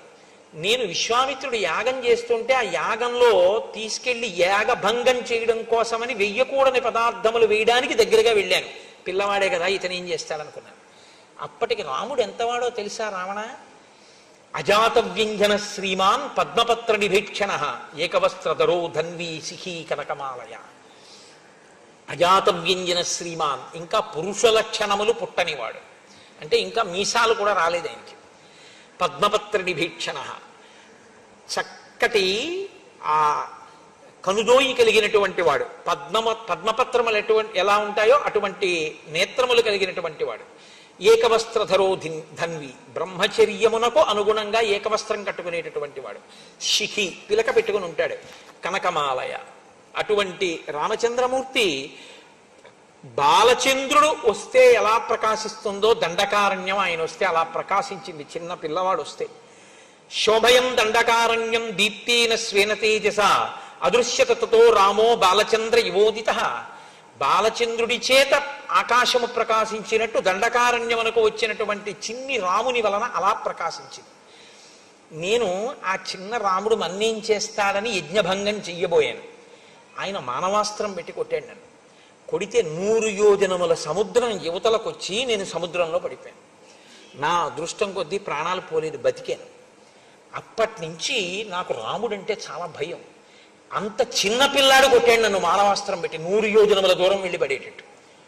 ఆ తర్వాత ఆయన యవ్వనంలోకి వచ్చాడు, పెళ్లి చేసుకున్నాడు. ఆయన చాలామంది ఋషుల్ని సేవించాడు, అగస్త్యాది మహర్షుల్ని సేవించాడు. ఇప్పటికి ఆయన దగ్గర ఇంత శస్త్రాస్త్ర సంపద ఉందో. అప్పుడే ఎలా ఉన్నాడంటే ఇప్పుడు ఆయన దగ్గరికి ఎవడెడతాడరా? ఆయన జోలికి వెళ్ళడం ఏమిట్రా? ఎంత సత్యం మాట్లాడుతున్నాడండి. రాముని యొక్క ఎదుగుదలని బాగా తెలుసుకున్నవాడు మారీచుడు. రాముడి గురించి ఏమీ తెలియకుండా ఆయనంత వాడంటున్నటువంటి వాడు రావణాసుడు. అంటూ ఆయన అన్నాడు, హమ్య ప్రాసాద సంబంధాం నానారత్న విభూషితాం ద్రక్షచిత్తం పురీం లంకాం వినష్టాం మైథిలీకృతే. నువ్వే కాని సీతమ్మని తీసుకొచ్చే ప్రయత్నం చేశావో, అనేకమైన ప్రాసాదములతో ఇరుగ్గా ఉండేటటువంటి లంక, అంటే ఐశ్వర్యంతో అంత శోభిల్లుతున్న లంక, అంత సంతోషంగా భోగమనుభవిస్తున్న లంకావాసులు అందరూ నశించిపోతారు. రావణ పరదారాభిమర్శాత్ నాణ్యత్ పాపతరం మహత్ ప్రమదానాం సహస్రాణి తవ రాజం పరిగ్రహ. అన్య స్త్రీని కోరుకున్నటువంటి వాడు, పరుల భార్యని కోరుకున్నవాడు జీవితంలో వృద్ధిలోకొచ్చి బతికి బట్ట కట్టినట్టు లోకంలో ఇప్పటి వరకు లేదు. ఒకటి గుర్తుపెట్టుకోండి, లోకంలో అన్నిటికన్నా కష్టం ఏమిటో తెలుసా అండి? చాలా చాలా కష్టం ఏమిటో తెలుసా? చచ్చిపోవడం. అందుకే మనం పూజ చేస్తే అనాయాసేన మరణం వినా దైన్యేన జీవితం అని అడుగుతారు. ఈశ్వరుడు ఏం చేస్తాడంటే, అందుకు కదండి సనాతన ధర్మంలో మృత్యువు దేవత అయింది, మృత్యుదేవత అంటారు. ఆవిడ తీసుకోలేదనుకోండి, ఆవిడ నేను పట్టుకెళ్ళనండి అప్పుడేందనుకోండి, అయిపోయిందే వాడి పని. నేను ఒకనకొకప్పుడు కాకినాడలో ఒకసారి ఉపన్యాసం చెప్తుంటే, పేరెందుకు చెప్పాలి, ఒకప్పుడు మంచి బలాఢ్యుడై ఉండేటటువంటి వ్యక్తి, నేను ఇంకొక కోణం మాట్లాడకూడదు, ఆయన మీరు ఇక్కడ దాకా వచ్చారని తెలిసింది, ఒక్కసారి మిమ్మల్ని చూస్తానంటున్నారు కోటేశ్వరారు, ఒక్కసారి మా ఇంటికి రండి అని అడిగింది వాళ్ళ ఆవిడే. అడిగితే నేనన్నాను, ఎందుకమ్మా నేను రావడం ఎందుకు, వారం రోజుల నుంచి చెప్తాడు కదా ఆయన రమ్మనండి ఒకసారి, ఇక్కడికి వచ్చి వింటారు కదా కాసేపు అన్నాను. అంటే ఆవిడంది, ఆయన రాగలిగిన స్థితిలో లేరు అసలు, ఆయన ఇప్పుడు మంచం మీద ఉన్నారండి. అంటే నాకు జాలేసింది, అయ్యో అటువంటిప్పుడు మనం వెళ్ళడానికి భేషజం ఏంటి, ఏదో ఇక్కడికే రావచ్చు కదా అన్నాను. కానీ ఆయన నన్ను చూడాలి, పాపం మంచాన ఉన్నారంటే నేను వెళ్ళాలి కదా అమ్మ, రేపు కొంచెం తొందరగా వచ్చి మీ ఇంటికి వస్తాను. తొందరగా వచ్చి వాళ్ళు ఇంటికి వెళ్ళాను. పెడితే ఆవిడంది, నేను మేడ మీదకి తీసుకెళ్తున్నారు నన్ను, ఆయన ఉన్న గదిలోకి తీసుకెళ్తాను. ఆవిడంది, అయ్యా ఏమనుకోకండి, మీ ఉత్తరీయం తీసి కొంచెం ముక్కుకు అడ్డంగా కట్టుకోండి అన్నారు ఆవిడ.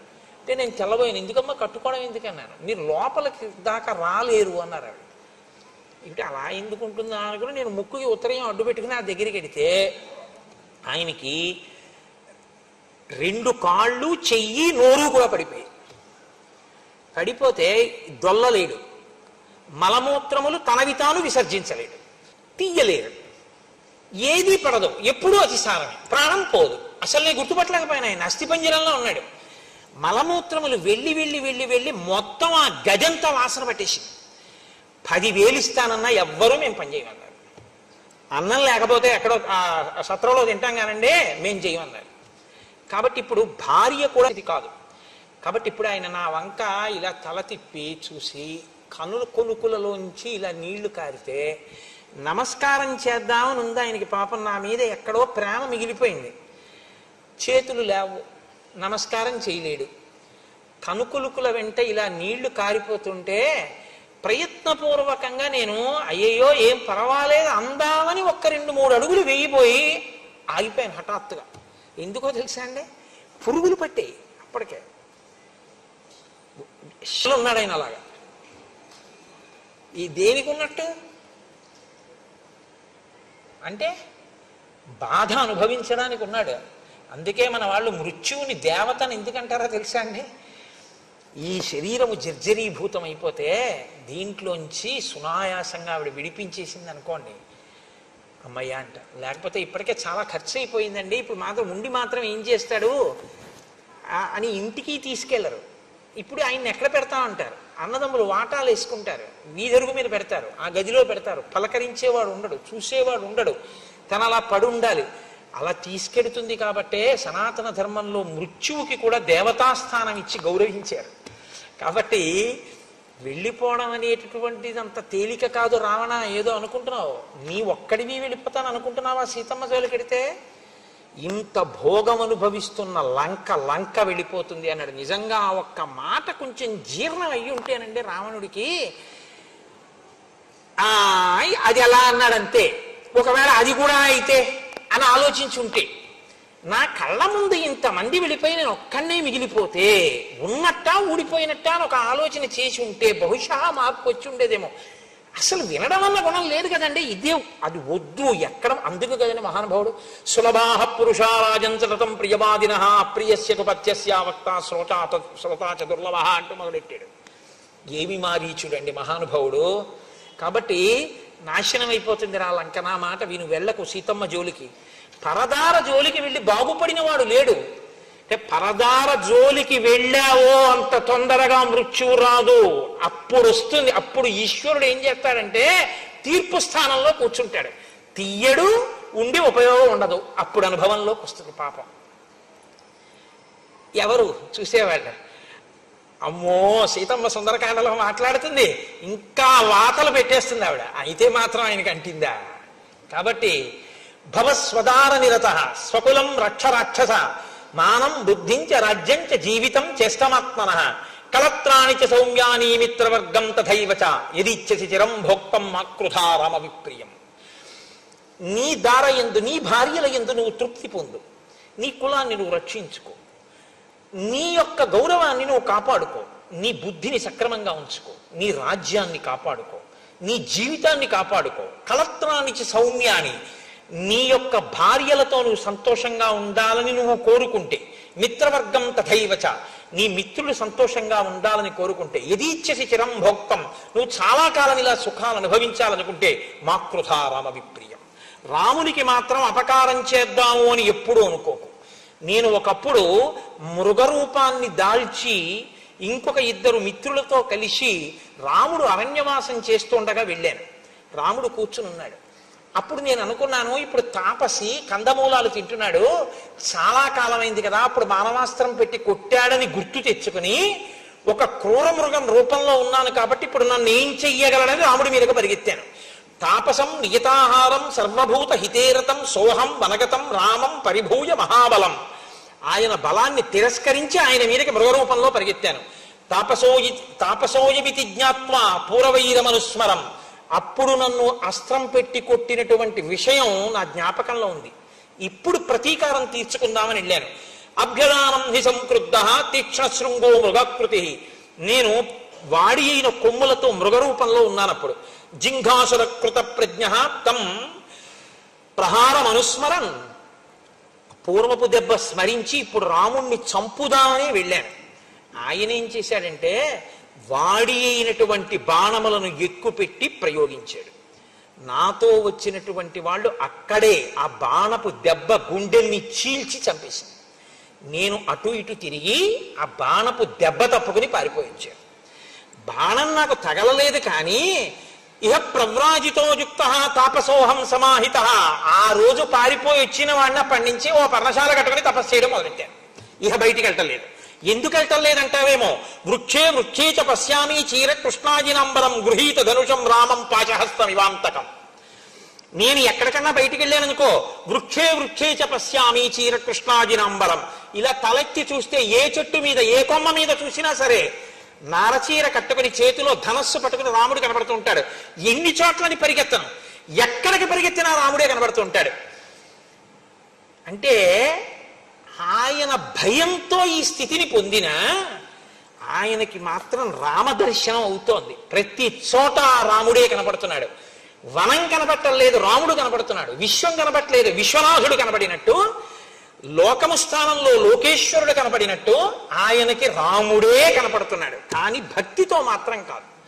కాబట్టి ఇహ నాకు వృక్షే వృక్షేచ పశ్యామి చీర కృష్ణాజినాంబరం గృహీత ధనుషం రామం పాశహస్తమివాంతకం. పైగా ఎలా కనపడుతున్నాడో తెలుసా, చేతిలో యమపాశం పట్టుకున్నటువంటి యమధర్మరాజు గారు ఎలా ఉంటాడో అలా కనపడుతున్నాడు. అంటే ఎప్పుడు కనపడ్డా రాముడు ప్రసన్నమూర్తిగా మాత్రం కనపడలేదు, క్రుద్ధుడై కనపడ్డాడు. ఆయనకి కోపంతో కనపడ్డాడు, రౌద్రంగా కనపడ్డాడు.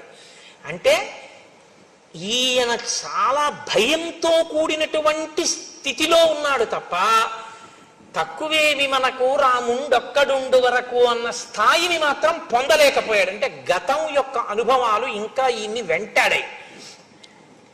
అపి రామసహస్రాణి భీత పశ్యామి రావణ రామభూతమిదం సర్వం అరణ్యం ప్రతిభాతిమి. నాకు అపి రామ సహస్రాణి, సహస్రాణి అంటే 1000 అని కాదు, అనంతం. నాకు ఎక్కడ చూసినా రాముడే. ఆ రాముడిని చూసి భీత పశ్యామి రావణ, నాకు భయం వేసేస్తుంది. రామభూతమిదం సర్వం అరణ్యం ప్రతిభాతిమే, అరణ్యమంతా రాముడే, కొమ్మలు రాముడు. అదేంటి ఏదో సర్వం రామమయం అంటారు చూసారా, అసలు అలా కనపడింది మారీచుడికొక్కడికే. రామభూతమిదం సర్వం అరణ్యం ప్రతిభాతిమే. నాకు ఈ అరణ్యం అంతా రాముడై ప్రకాశిస్తోంది. నాకు ఇంకా చెట్లు, కొండలు, గుట్టలు, ఏర్లు, సెలయేర్లు, నదులు, నదములు ఇవేం నాకు కనపడవు. నాకు అన్ని రాముడే. కాబట్టి నాకు భయం. ఇది ఎక్కడి వరకు పోయిందో తెలుసా?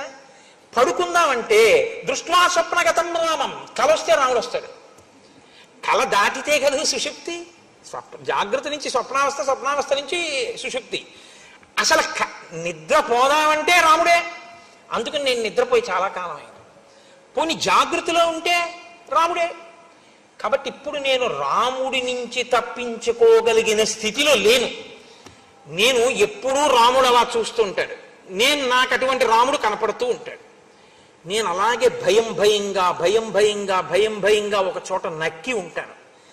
నాకు ఎంత భయం పట్టేసిందో తెలుసా రాముడంటే? రావణ రకారాదీని నామాని రామత్రస్తస్య రావణ రత్నాని చరధాశ్చీమాత్రా సంసంజనయంతిమే. నా దగ్గరికి ఎవరైనా వచ్చి రాతో మొదలెట్టినటువంటి అక్షరంతో ప్రారంభమైన పదాన్ని పలకబోయి రత్నం అందామని అన్నారనుకో, నేను పారిపోతాను. రామ అంటాడేమో తర్వాత. రత్నాని చ రథాశ్చైవ, రథం అందామని రా అన్నాడు అనుకోండి, నేను పారిపోతాను. ఎందుకంటే తర్వాత మా అంటాడేమో అని భయం. నాకు రా అని వినపడితే పారిపోతాను. నాకంత భయం పట్టేసిందయా. నాకు రామ అంటే భయం.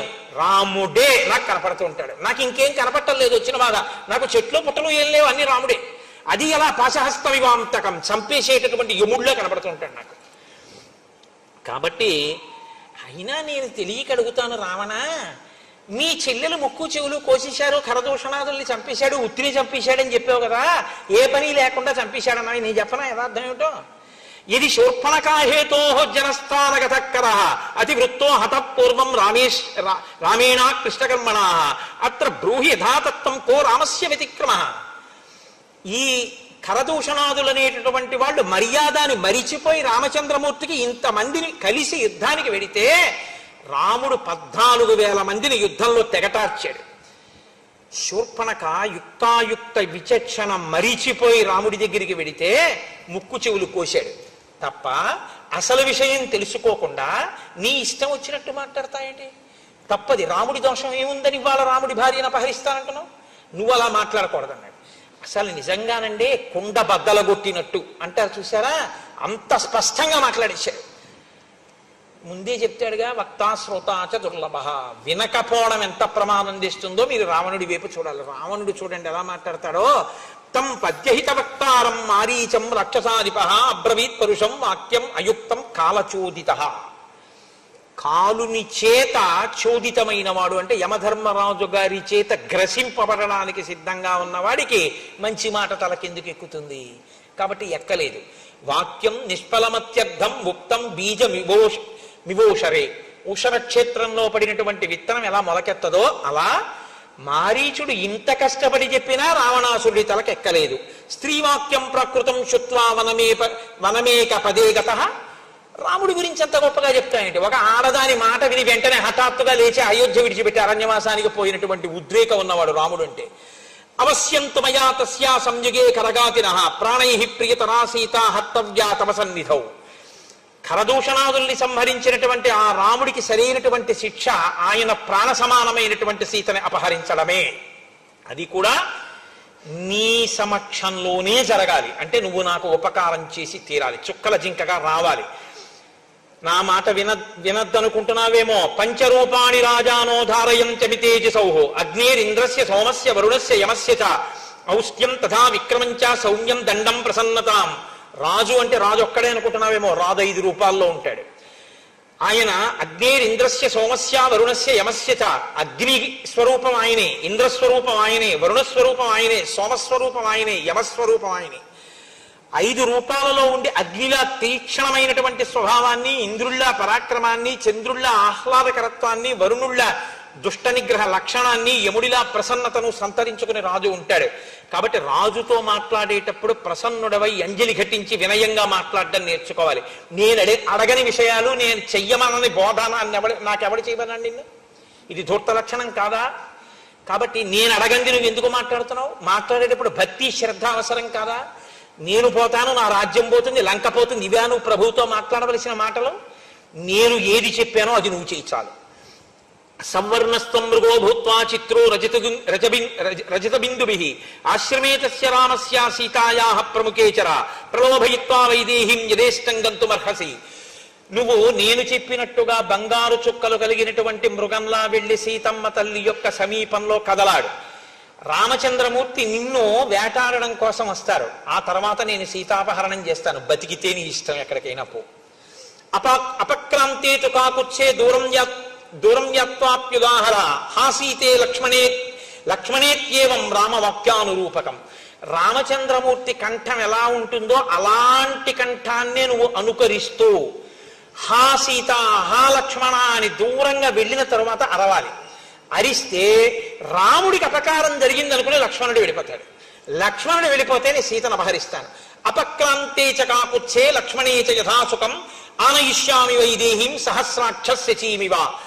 ఇంద్రుడు శచీదేవిని ఎలా తీసుకెడతాడో అలా నేను లక్ష్మణుడు దూరంగా వెళ్ళిన తర్వాత సీతమ్మని తీసుకెడతాను. రాజ్యస్యార్థం ప్రయచ్చామి మారీచ తవ సువ్రత. నువ్వు ఈ పనికాని చేసి పెడితే నీకు రాజ్యంలో సగభాగం ఇచ్చేస్తాను అని రావణుడు మాట్లాడడం అంటే ఎలా ఉంటుందో చూడండి. మాట విననివాడు మాట్లాడడం అంటే ఎలా ఉంటుందో అద్భుతం. రావణుడి నోటి వెంట వచ్చినటువంటి ఈ మాటని వాల్మీకి మహర్షి మనకు అందించడం. ఆసాద్యతం జీవిత సంశయస్తే మృత్యుర్ధ్రువోప్యద్యమయా విరుధ్య ఏతద్యథావత్ ప్రతిగృహ్య. ఆ సీత హా లక్ష్మణ అన్నాక లక్ష్మణుడు వెళ్ళిపోయాడు అనుకో, నువ్వు చచ్చిపోవాలని నేను ఎందుకు కోరుకుంటాను? సీతమ్మను అపహరించి తీసుకెళ్ళిపోతాను. పైగా బతికున్న నీకు అర్ధరాజ్యం ఇస్తాను. నువ్వు నీ చెప్పిన పని చెయ్యనన్నావు అనుకో, ఇప్పుడే చంపేస్తాను. కాబట్టి చచ్చిపోవడం ఖాయం నీకు రెండు రకాలుగా. ఒకటి నా చేతిలో అన్నా చచ్చిపోవాలి, రెండు రాముడి చేతిలో అన్నా చచ్చిపోవాలి. రాముడి చేతిలో చచ్చిపోతావా, నా చేతిలో చచ్చిపోతావా? రెండు. రాముడి దగ్గరికి వెడితే బతకచ్చేమో, ఇంతకన్నా ఇంకో మాట ఉండదు. ఎందుకో తెలుసా? రాముడి దగ్గరికి వెడితే ఇంకా జింక వేషంలో సీతమ్మ తల్లిని లోభ పెట్టడానికి వచ్చిన మృగము అని ఆయన కంఠాన్ని అనుకరించి పలికిన తరువాత ఆయన బాణం వేస్తే బతికుంటాడా? కాబట్టి ఇవ్వబడినటువంటి అవకాశం ఏమిటంటే నా చేతిలో చస్తావా, రాముడి చేతిలో చస్తావా. మారీచస్య మహాత్మనః ఏం కోరుకుంటాడు? రాముడి చేతిలో చచ్చిపోవడాన్నే కోరుకుంటాడు. చచ్చిపోవడం అన్నది ఎలాగో తథ్యం, ఈ రాముడి చేతిలో ఎందుకు చావు? కాబట్టి ఆఖరి అవకాశంగా ఇంకొక మాట చెప్పి చూస్తాను ఏమంటాడో. కాబట్టి పాపం మారీచుడు మళ్ళీ 4 మంచి మాటలు మాట్లాడడం ప్రారంభం చేశాడు. ఆ మంచి మాటలు ఏమిటో ఏదో గబగబా చెప్పేయడం నాకు ఇష్టం లేదు. ఎందుచేతనంటే మారీచుడి మాటలంటే అత్యద్భుతం ఆ మాటలు. కాబట్టి రేపటి రోజున నేను ఆ మిగిలినటువంటి మాటల్ని చెప్పి మిగిలినటువంటి కథాక్రమాన్ని రామచంద్రమూర్తి ఎంతవరకు పలికిస్తే అంతవరకు రేపటి రోజున పలికేటటువంటి ప్రయత్నం చేస్తాను. మనం పెట్టుకున్నటువంటి ఆచారాన్ని అనుసరించి ఒక 11 మాటలు రామచంద్రమూర్తి యొక్క నామాన్ని పలుకుతాం. పాహి కృష్ణాయనచు ద్రౌపది పలికినది శ్రీరామనామము. రామనామము రామనామము రమ్యమైనది రామనామము. గోచరంబగు జగము లోపల గోప్యమైనది రామనామము. రామనామము రామనామము రమ్యమైనది రామనామము. బ్రహ్మ సత్యము జగన్మిథ్యాభావమే శ్రీరామనామము. రామనామము రామనామము రమ్యమైనది రామనామము. భక్తితో భజించు వారికి ముక్తి నొసగును రామనామము. రామనామము రామనామము రమ్యమైనది రామనామము. భగవదర్పిత కర్మ పరులకు పట్టుబడు శ్రీరామనామము. రామనామము రామనామము రమ్యమైనది రామనామము. సకల జీవులలోన వెలిగే సాక్షిభూతము రామనామము. రామనామము రామనామము రమ్యమైనది రామనామము. ఆంజనేయుని వంటి భక్తులకాశ్రయము శ్రీరామనామము. రామనామము రామనామము రమ్యమైనది రామనామము. రాకడయు పోకడయు లేనిది రమ్యమైనది రామనామము. రామనామము రామనామము రమ్యమైనది రామనామము. సోమ సూర్యాదులను మించిన స్వప్రకాశము రామనామము. రామనామము రామనామము రమ్యమైనది రామనామము. దాసులను రక్షించదయగల ధర్మనామము రామనామము. రామనామము రామనామము రమ్యమైనది రామనామము. రామనామము పరమపదమును చేరుటకు మరి దారి చూపునది ఈ రామనామము రామనామము రామనామము రమ్యమైనది రామనామము తల్లివలె రక్షించు సుజనుల నెల్ల కాలము రామనామము రామనామము రామనామము రమ్యమైనది రామనామము మంగళంబగు భక్తితో పాడిన శుభకరంబగు శ్రీరామనామము రామనామము రామనామము రమ్యమైనది రామనామము మంగళాశాసనపరైః మదాచార్య పురోగమైః సర్వైశ్చ పూర్వైరాచార్యైః సత్కృతాయాస్తు మంగళం మంగళం కోసలేంద్రాయ మహనీయ గుణాత్మనే చక్రవర్తి తనూజాయ సర్వభౌమాయ మంగళం ఉమాకాంతాయ కాంతాయ కామితార్థప్రదాయినే శ్రీగిరీశాయ దేవాయ మలినాథాయ మంగళం కరచరణకృతం వా కర్మవాక్కాయజం వా శ్రవణనైనజం వా మానసం వాపరాధం విహితం వా సర్వమేత్తక్షమస్వ శివ శివ కరుణాబ్ధే శ్రీ మహాదేవ శంభో సర్వం శ్రీ ఉమామహేశ్వర బ్రహ్మార్పణమస్తు. నిన్న కరదూషణాదులను త్రిశిరు